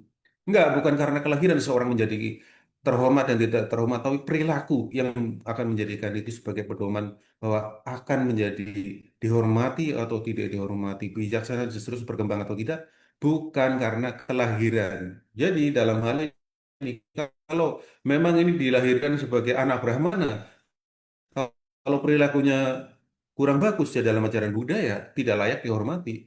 Walaupun dia kelahirannya sebagai orang yang mungkin Dalit, yaitu lebih dari Sudra ya, kaum Dalit, Bedkar ya itu ya, yang melakukan gerakan reformasi di sana dari golongan Dalit, ya bahkan sampai menjadi menteri atau perdana menteri waktu itu. Artinya di sini Buddha sudah pesannya adalah semangat untuk kesetaraan itu udah dari dulu udah dicanangkan oleh Sang Buddha sejak 6 sebelum Masehi ya, abad 6 sebelum Masehi. Kontekstualnya, kenapa perdagangan ini dilarang? Perdagangan ini adalah sekali lagi menimbulkan kerugian bagi makhluk lain untuk mendapatkan hak-haknya juga, hak untuk mencari keselamatan, hak untuk mencari kebahagiaan. Tapi kenapa harus ada yang dibunuh? Yaitu tadi jalinan jalinan itu kan tetap terhubung ya. Kita karma-karma kita terhubung. Jadi kalau di dalam ajaran ini, kenapa kita harus ada penelitian-penelitian itu gimana? Ya, tidak ada masalah dengan itu. Kita manusia itu memiliki kecenderungan spiritual dan kecenderungan yang berbeda-beda. Tapi bukan dharmanya yang dirubah, itu pilihan. Karena sebenarnya bagi saya yang memahami dharma ini, Buddha menyatakan tentang perbuatan dan konsekuensi. Buddha menyatakan itu, bukan hak hukuman dan pahala, bukan. Ajaran Buddha bukan mengajarkan tentang hukuman ini dihukum, enggak. Bukan itu, tapi ini adalah ada perbuatan ini konsekuensi. Perbuatan baik ini konsekuensinya apa? Perbuatan buruk ini konsekuensinya apa? Dipaparkan ini.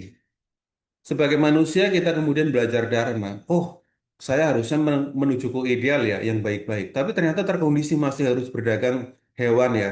Ya sudah, itu bagian dari karma yang kemudian kita harus pelan-pelan kita rubah.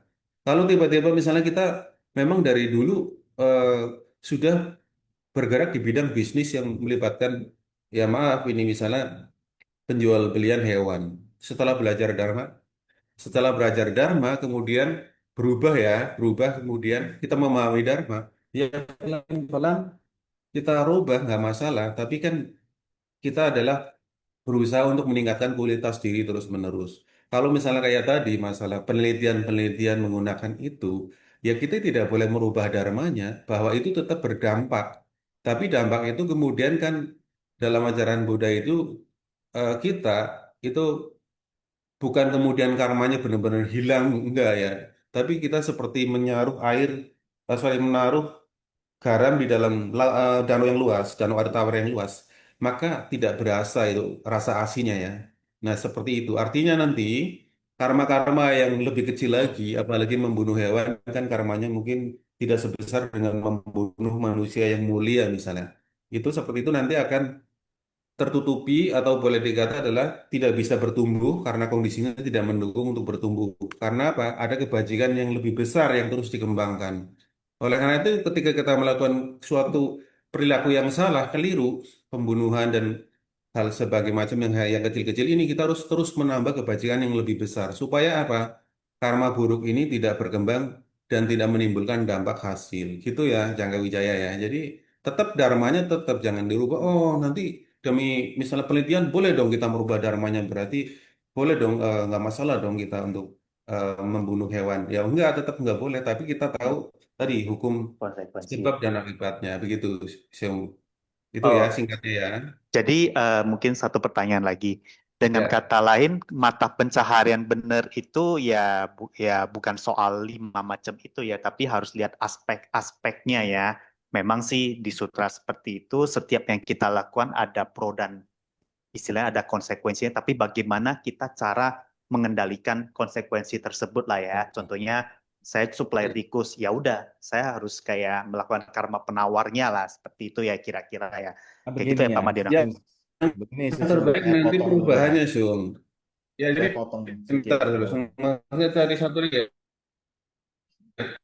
Intinya bahwa intinya kita lalu lama-lama berubah.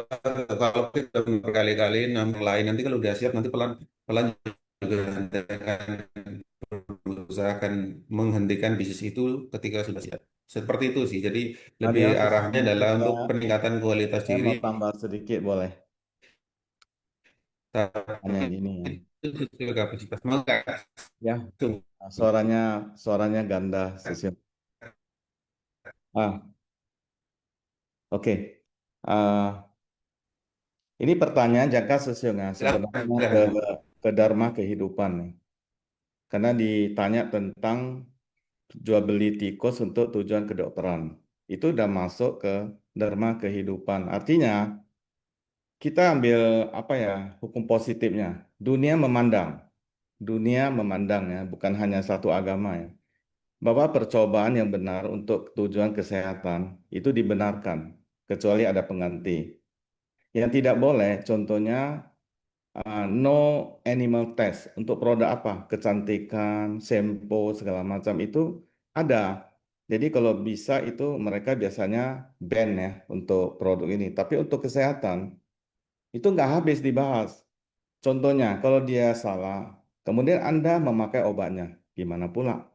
Jadi dharma kehidupan itu dijelaskan sesuai di kehidupan. Apakah ada pengganti tikus itu? Kalau ada ya jalankan. Kalau tidak ada dipakai maksimal ya, jangan overuse ya. Bahkan di Ceci itu manusia pun disumbangkan ya kalau sudah meninggal ya.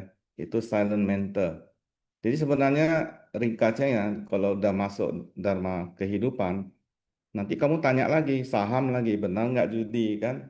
Ah, obligasi judi atau enggak kan nggak habis-habis. Tapi anyway, kanan ya, Seung Suje. Ini kita karena dari tadi ada yang raise hand, kami coba undang Alex Lim Susiung ya, dari Palembang, silakan. Kanan ya, Ya, jangka. silakan, Syum. Assalamualaikum.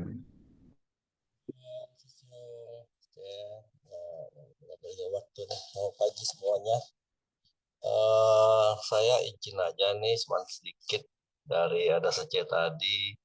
Sharingnya luar biasa nih. Nah, masalah untuk relawan proaktif, kalau saya sendiri, saya ngambil bukan bukan bukan berbedain ya sama Sece tadi ya. Kita boleh proaktif tapi jangan kayak menonjol gitu, seolah-olah kita memahami. Memang di sini kita semua belajar. Yang ibarat di atas senior-senior sudah paham kan, dia selalu mengkonvoi arahkan, ya kita jalankan. Kalau kita langsung proaktif, nanti ya maklumlah orang-orang Palembang ini kan nanti salah salah persepsi, mau nyari muka lah, mau apalah kan. Jadi saya setuju, memang sejak tadi bilang harus proaktif. Kalau senior kasih arahan, kasih tugas, nah kita mulai belajar apa yang kita nggak ngerti, kita memang harus bertanya dan nggak boleh ibarat mau suka-suka sendiri gitu. Betul sih, saya sangat setuju. Nah, ada yang kata-kata tadi saya lupa ya, dari Chen apa, oh depannya Chen itu apa, saya kurang paham itu kan. Artinya banyak salah saya tuh Chen apa tadi yang saya tadi bilang.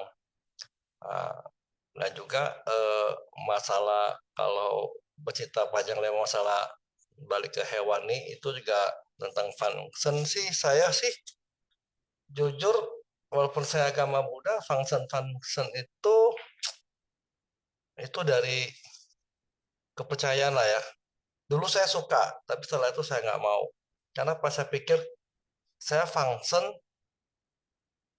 eh, nanti pas coding senja lagi saya function lagi, ya nanti orang yang nangkep saya terbangnya sama aja.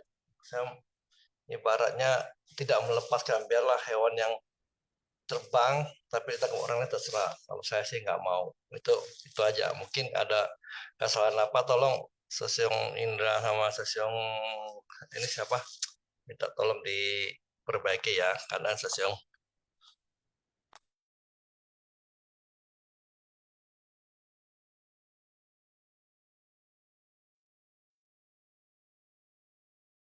Ya, kan, Sesung Indra, boleh ditanggapin, silakan. Ya mungkin Seung tanggapi ya. Tadi chat dari jangka Seung terus. Oh, ya, ya. Ya, terima kasih, Sung Alek ya, sudah sharing ya. Pada prinsipnya mungkin ya kita sama-sama belajar di sini memang. Justru inilah manfaat kita untuk bersama-sama di forum ini sebenarnya adalah sama-sama untuk belajar dan tidak ada yang kira-kira untuk saling niat buruk paling tidak. Jadi di sini memang seperti yang Sisung sampaikan tadi bahwa kita dalam hal berkegiatan, saya juga belajar di Seci ya. Sebenarnya kita memang tidak misalnya motif untuk misalnya menonjolkan diri. Saya sangat sepakat itu. Tapi memang saya juga sepakat bahwa di dalam suatu organisasi juga harus istilahnya pada saat misalnya diberikan tanggung jawab, berarti ya sebagai penanggung jawab tentu harus mungkin berbeda juga dengan yang lain ya, dalam arti karena memiliki tanggung jawab lebih besar agar kegiatan dan sebagainya adalah kita harus punya inisiatif gagasan untuk agar kegiatan juga berlangsung dengan baik. Terima kasih atas sharingnya tadi tentang function dan itu adalah pandangan pribadi, tidak ada masalah, jadi itu adalah pilihan-pilihan. Terima kasih kan An, ya. Sung. Baik, ini banyak yang sharing nih. Siapa dulu Sung? Indra tadi ini. Ini Saya nggak terlalu ya mengerti kasih karena. pilihan saja. Pilihan saja dulu, baru Sidik susun. Oh ya, 呀， siap. 感恩上人开始，感恩师兄师姐，感恩 Indra dan Madiono 师兄。Hari ini tentang para Buddha dan Bodhisattva yang menunjukkan jejak. Jadi dikatakan Buddha memancarkan cahaya terang yang menyinari semuanya, yaitu sinar yang terpancar dari seberkas rambut putih, yaitu mampu menerangi 18.000 negeri Buddha dari dunia saha. Dan para Buddha dan Bodhisattva ini menunjukkan jejak di dunia ini, memiliki pokok yang pada dasarnya dimiliki setiap orang, yaitu sifat yang tercerahkan. Bagi para makhluk yang kebingungan, ini membuat batin mereka kacau sehingga menyebabkan kekacauan di dunia. Buddha membimbing para makhluk kembali ke pokok, yaitu kembali pada sifat hakiki sejati mereka. Sifat asli Buddha yang sangat jelas dan sadar atau tercerahkan, ini tanah transformasi dari Buddha itu juga adalah di dunia saha.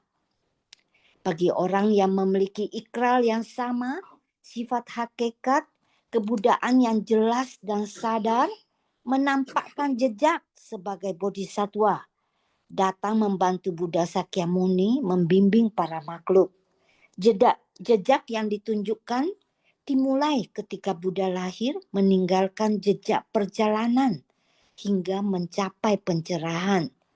Jejak itu sebagai hasil dari praktek spiritual seseorang dalam kehidupan ini. Sifat kebudaan dari semua Buddha dan Bodhisattva adalah tidak muncul atau tidak lenyap, diam selamanya demi untuk berpaling dari delusi menuju pencerahan. Dalam menampakkan pintu jejak dalam pelatihan diri itu hendaknya menerapkan kewelasasian dan kebijaksanaan. Dan juga Buddha telah mempersiapkan pewarisan ajaran atas pembinaan diri dari para muridnya, yaitu jalinan jodoh yang dibentuk memberikan peramalan pencapaian kepada para Sravaka dan menjadi Buddha dan akan menjadi Buddha di masa mendatang. Pada masa Buddha Megasvara Raja kuno, ini sudah memberikan peramalan. Yang terlebih dahulu menjadi Buddha adalah Buddha Sakyamuni, yang kemudian menjadi Buddha adalah Buddha Maitreya. Bodhisattva Manjustri itu telah menjadi Buddha di masa lampau sebagai Buddha Nagaraja. Sekarang beliau datang membantu Buddha Sakyamuni dalam membimbing para makhluk. Sedangkan Bodhisattva Manjustri adalah guru dari 7 Buddha dan memberi pengajaran kepada 8 orang pangeran yang satu demi satu menjadi Buddha. Ini dikatakan dalam Sutra Teratai. Dan beliau memiliki kebijaksanaannya yang sangat tinggi. Dan Buddha Sakyamuni juga menampakkan kekuatan gaib untuk membuka dan menjelaskan keraguan semua orang. Karena jika ada keraguan akan muncul keinginan untuk menelusuri dan mencari kebenaran. Dan keraguan besar itu akan menghasilkan pencerahan besar. Ada keselarasan dan pemahaman antara Buddha dan para bodhisattva yaitu di antara kesadarannya. Maitreya juga menerima ajaran kesadaran dengan kebijaksanaan mendalami, memahami kesadaran. Dan kita juga memiliki kesadaran yang setara dengan pencerahan Buddha. Cảm ơn sư兄sư姐.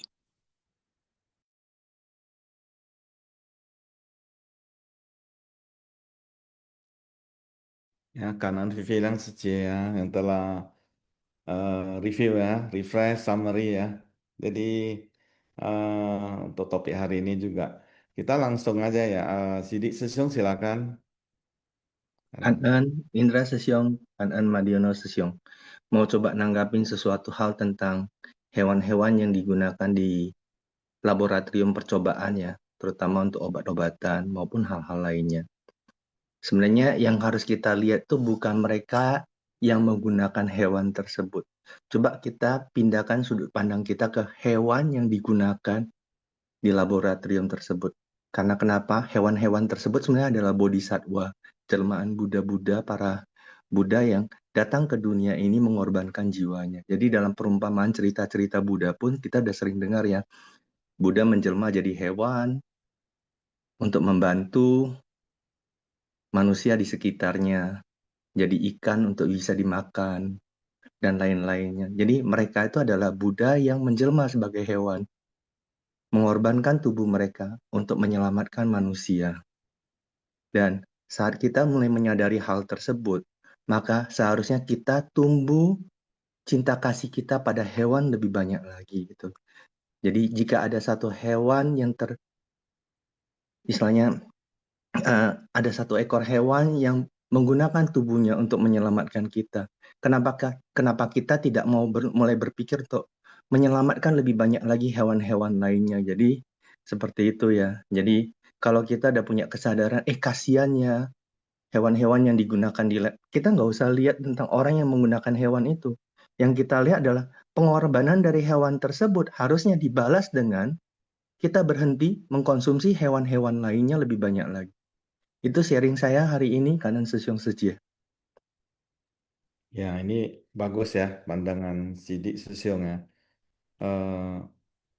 Dharma kehidupan tapi dijawab dengan sisi Dharma. Ini bagus sekali. Jadi memang ya seperti di lab itu ya kalau kita lihat bukan hanya tikus ya. Banyak juga ya seperti maaf ya babi ya. Babi itu klep jantung manusia itu juga dari kulit babi. Ya bukan gampang ya itu dengan high tech ya biasanya di Amerika atau apapun ada satu potong ada itu 5.000 US dollar. Nah, pada saat seorang pasien membutuhkan dipakai atau enggak? Pada saat dia pakai, terpikir enggak dari mana teknologi datang? Apakah langsung siap? Dia perlu membunuh sekian ekor babi ya. Perlu membunuh sekian ekor tikus ya. Jadi benar di sisi pengorbanan dari hewan. Yang penting jangan overkill. Ya, atau bisa diganti dengan yang non hewani tetapi dipakai juga. Nah, makanya tadi saya sebutkan kalau pemakaian hewan untuk tujuan-tujuan kosmetik, komersil segala macam itu kan bisa dihindari. Makanya produk-produk ternama di dunia sering menulis di situ no animal test ya, no animal testing. Jadi no hurt to animal. Jadi dari sisi dharma mungkin kita bisa pandang seperti itu. Tapi kalau di kedokteran harus begitu, bagaimana lagi? Apakah ada way out? Nah, kalau memang masih seperti itu, ya dijalani ya. Makanya sering kalau bukan hanya kita di agama Buddha ya, di agama lainnya. Kalau sudah masuk dharma kehidupan, kadang-kadang ada mismatch-nya di situ. Ada vice versa, ada pros and con. Tapi anyway, bukankah dunia tetap jalankan juga? Bukankah setiap kepala negara juga memberikan izin kan? Bukankah kita juga pakai obatnya? Jadi saya rasa kita harus bisa membedakan. Maka di sini ada yang bertanya, maka yang menjawab itu ada yang bijaksana. Seperti tadi ya, Maitreya dengan Manjusri. Ya kan ya, Sidik Sesiong. Gimana Madeo Sesiong, kita masuk ke kuis ya, sudah 8.53. Iya, ini kuis dulu Iya. dah. Nanti baru Ya, lanjut sharing ya. kalau ada yang lain. Ya, 3-3 ya. Start ya, Madiun. Baik, siap, Silakan, siap, siap.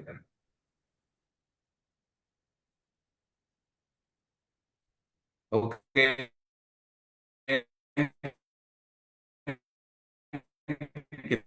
Kita masuki kuis, silakan si Sungsio untuk aktif menjawab seperti biasa. D misalnya. Artinya soal nomor 1 jawabannya D. Silakan untuk ulang ya.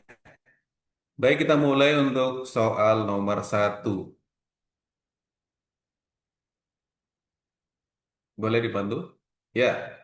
Mengapa Buddha dan Bodhisattva menampakkan jejak di dunia? A. Untuk menunjukkan kekuatan mereka. B. Untuk dikenal oleh semua manusia. C. Untuk membimbing makhluk kembali pada sifat hakiki mereka. D. Untuk menciptakan agama baru. E. Untuk memperlihatkan kehidupan mereka. Hitung mundur. 5, 4, 3, 2, 1. Ya, close. Jawabannya adalah C. Untuk membimbing makhluk untuk kembali pada sifat hakiki mereka. Nomor 2. Dalam konteks Sutra Trate, cahaya dari rambut putih di antara alis Buddha melambangkan apa? A. Keajaiban fisik Buddha. B. Kebijaksanaan Buddha yang menerangi semua makhluk. C. Kekuasaan Buddha atas dunia. D. Kekayaan Buddha. E. Keindahan alam semesta. Saya hitung mundur. 5, 4, 3, 2, 1. Ya, close. Jawabannya adalah B. Kebijaksanaan Buddha yang menerangi semua makhluk. Selanjutnya nomor 3. Mengapa keraguan dianggap penting dalam proses memahami Dharma? A. Karena keraguan dapat menimbulkan pencarian dan pemahaman lebih dalam. B. Karena keraguan membuat seseorang tidak percaya. C. Karena keraguan adalah tujuan praktek. D. Karena keraguan membuat seseorang lebih terkenal. E. Karena keraguan menghindarkan seseorang dari belajar. Saya hitung mundur. 5, 4, 3, 2, 1. Close. Ya, jawabannya adalah A ya. Karena keraguan dapat menimbulkan pencarian dan pemahaman lebih mendalam. Silakan lanjut, Sung Indra. Ya, kanan ya, Sesiong. Host, kita Ya, masuk silakan. Ya. keempat. Dalam penjelasan Dharma, sifat Buddha pada dasarnya tidak muncul dan tidak lenyap. Menunjukkan prinsip apa? A. Kehidupan manusia kekal selamanya. B. Kehidupan manusia tidak dipengaruhi karma. C. Semua makhluk akan menjadi Buddha secara otomatis. D. Hakikat kesadaran yang tidak berubah oleh fenomena dunia. E. Pencerahan hanya dimiliki Buddha. 5, 4, 3, 2, 1, closed. Jawabannya adalah D ya. Next session yang kelima. Mengapa Bodhisattva Maitreya menanyakan fenomena cahaya kepada Bodhisattva Manjusri? A. Karena Maitreya tidak mengetahui. B. Untuk menguji kebijaksanaan Manjusri. C. Untuk menunjukkan hierarki Bodhisattva. D. Untuk memulai dialog Dharma dan membangkitkan pemahaman semua makhluk. E. Untuk mempercepat pembabaran sutra ya.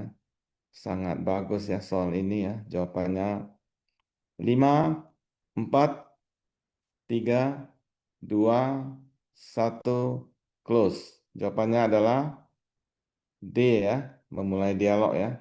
Membangkitkan pemahaman. 6. Mengapa Sutra Teratai memberikan peramalan pencapaian kebudayaan kepada para Sravaka? A. Untuk memberi penghargaan kepada murid Buddha. B. Untuk menunjukkan bahwa hanya Sravaka yang dapat menjadi Buddha. C. Untuk membuka ajaran Buddha. D. Untuk menciptakan sistem hierarki dalam sangka. E. Untuk menegaskan bahwa semua makhluk memiliki potensi menjadi Buddha. 5, 4, 3, 2, 1, close. Jawabannya adalah E ya. Wah, bagus sekali ya. Eh, Pertanyaannya dan jawabannya sangat apa ya? Atraktif. Oke, sudah 6 kita bacakan. Apakah ada yang mau raise hand? Mungkin punya Iya, 2 menit. sambil menunggu nih. Iya, Masih ada waktu. sesuai. Ada 2 menit. Boleh lah, silakan. Jejak ya, hari ini jejak ya. Rupanya banyak jejak juga. Tadi yang bertanya, bersharing itu juga jejak ya, Sesiong ya. Iya, iya, Iya. iya. Begitu direkam, nanti masuk ke YouTube, ini jejak juga. Sebenarnya ya di video tadi berdoa yang awal itu juga jejak ya. Mereka Sesiong C ke Aceh ya, membantu di sana keadaan banjir. Sehari ini sudah lewati ya. Di foto, di video oleh Chen San Mei. Jadi Chen San Mei juga eh, merekam jejak ya artinya. Dia sendiri tidak merekam dirinya sendiri, dia merekam orang lain. Dia juga pelaku jejak ya. Jadi di mana-mana Suci meninggalkan jejak yang positif dan kita harus menjaganya ya. Mungkin tadi ya ada Iya, Sesiong iya, betul, Sung. Sepakat itu. yang dari Palembang tadi ya Alex Lim Sesiong itu memang banyak terjadi ya kalau dari kegiatan ya. Saya mau tambahkan sedikit. Tapi ujungnya kan kita juga Master memesan kita ya, menginginkan kita ya, harmonisasi di sini. Jadi kadang-kadang makanya muncul itu kan Sanjie Paulong, ya. Paulong itu kan dia gabung kembali, dia harmonis ya. Sanjie itu lebih artinya bukan mengerti orang saja. Kita mencoba mengerti, misalnya ada 2 kelompok atau 2 orang yang tidak sepaham lah. Mau apapun kita nggak usah sebut, kita hanya memikirkan dua-duanya kan tujuannya mau baik. Dua-duanya mau membantu orang, meringankan penderitaan orang. Mungkin seberang dari kita melakukan yang tidak kita sepaham atau kita yang buat mereka tidak sepaham. Dia ujungnya lama sekali ya, kadang ketemu, kadang tidak. Jadi kita sanjie di sini perlu ya, artinya kita memikirkan, toh dia berbuat baik kok, dia mah tujuannya sama dengan saya. Makanya Master mengatakan fungsinya, jadi arah. Master menunjukkan arah kepada di situ arahnya. Nah, kita di sini kalau bisa bijaksana memahami, maka sanjie terjadi, Paulung juga ikut ya. Ya, ada yang resign ini, Susyong. Halo, Boleh dikasih. Ini ulang atau Ya. apa ya? Oh, enggak. Topik lain tentang jejak, tenang. Iya. Boleh saya duluan nggak kalau bicara tentang jejak ini? Gue Ya, jadi teringat silakan. Syung. Silakan ringkas yang Alex Sesiong ada resign lagi soalnya. Ringkas Sesiong. Ya, jadi kalau bicara tentang jejak ya, sebenarnya ya memang benar ya. Memang kita harus tinggalin jejak yang baik. Tapi kalau misalkan ada jejak yang nggak baik, ya menurutku ya sudah. Namanya juga kehidupan ya. Karena memang saya berterus terang aja ya, sesuatu teman. Saya tidak bisa sepenuhnya menjaga jejak yang komplit sempurna seperti Buddha ya, komplit sempurna juga memang nggak akan bisa. Kita tuh sebagai umat awam itu pasti punya jejak yang buruk ya, tapi problematikanya kalau memang sudah ada jejak yang buruk ya sudah, mungkin cukup diakui saja memang saya punya jejak seperti itu, tapi yang paling penting itu eh, bagaimana kita mau bertobat dan mau berubah. Ya, contoh suksesnya, ya mohon maaf ya, bukan bermaksud menyebutkan, menjelekkan, tapi memang jejaknya benar. Ya, salah satunya Juni Chang Sesiong ya, dengan jejak cinta kasih, mengaku-ngaku, judi, tapi sekarang ya jejaknya sudah mulai pelan-pelan berubah, ya beliau sekarang ya seperti yang kita ketahui sekarang lah ya, Sudah seperti ditangkap itu. Sesiong. Ya, oke, udah cukup kayak gitulah Oh, kira-kira. 902. Kandan ya. Kita kasih Alex Sesiong 1 minute. Maaf ya Sesiong 1 minute sharing. Udah cukup kok kan kayak gitu. Ya, Udah. bukan untuk Alex Sesiong. Iya, kanan sesiong. Cuman tadi lupa tadi apa maksud saya tadi Sanche Paulung tadi itu yang maksud saya itu bagus sekali itu. Karena Sejong Indra sudah mengingatkan dan saya sangat setuju itu. Karena Sejong itu aja. Ya kan, dan selalu saja tolong jangan khawatir Sesiong. Dari tingkat bawah sampai atas ya. bisa terjadi. Terjadi di Medan, di Jakarta, di mana saja, di pusat juga. Jadi kalau kita nggak ada Sanche Paulung, sulit ya. Jadi selalu ingin di sisi yang wah saya lebih benar. Ya karena ya semua yang hari ini sharing sebelum kita closing saya ingin ucapkan kepada Sylvia Tan Sece, Jangka Sesiong, Alex Lim Sesiong, Vivi Liang Sece, Sidik Sesiong yang dan semua Sesiong Sece yang telah mengikutinya.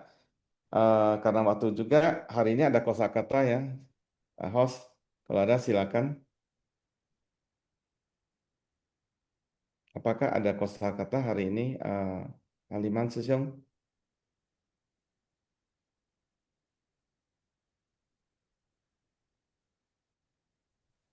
Oke, silakan.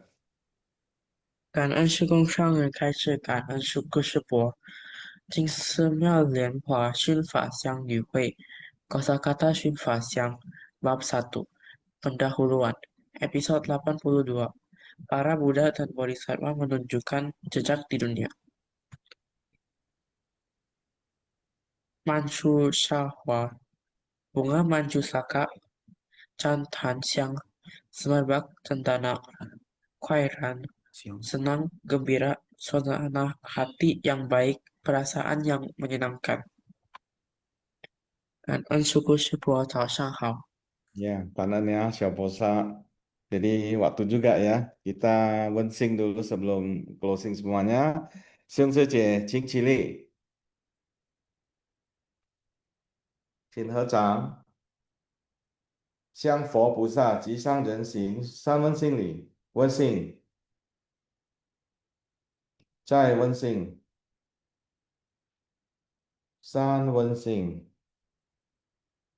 Ya, 阿弥陀佛，神圣世界请坐，jangan lupa absensi，兄师姐，明天见。 Kangen semuanya ya, Sung udah hadir ya. Terima kasih Sampai jumpa kangen semuanya. besok. Sampai ketemu besok lagi. Kanan.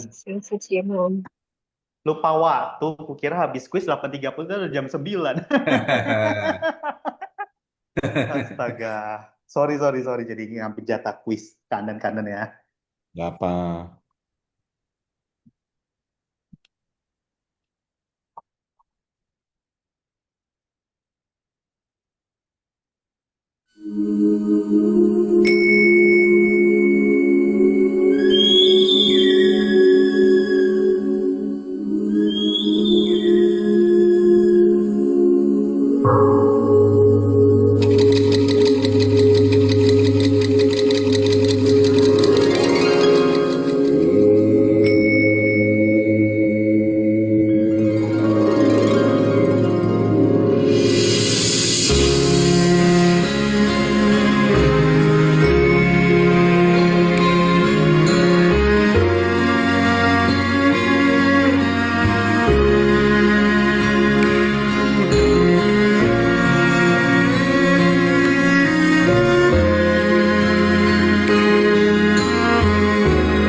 生世是唯一的。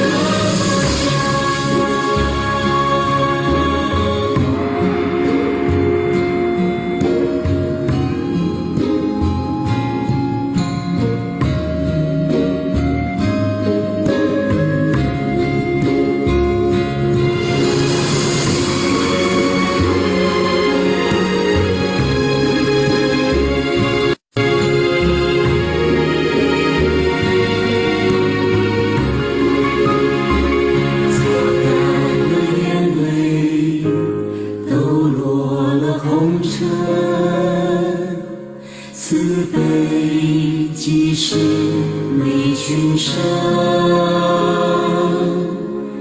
一呼万应回归心灵的故乡，看见苦难，抚慰陪伴，牵起永生无悔无怨的承担，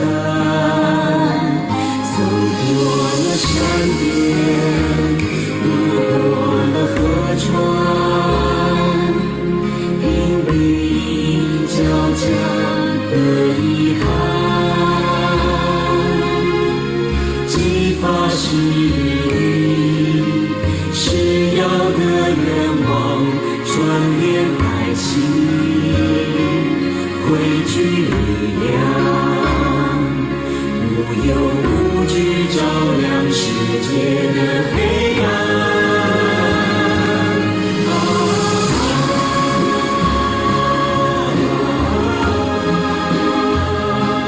是命入情的震撼，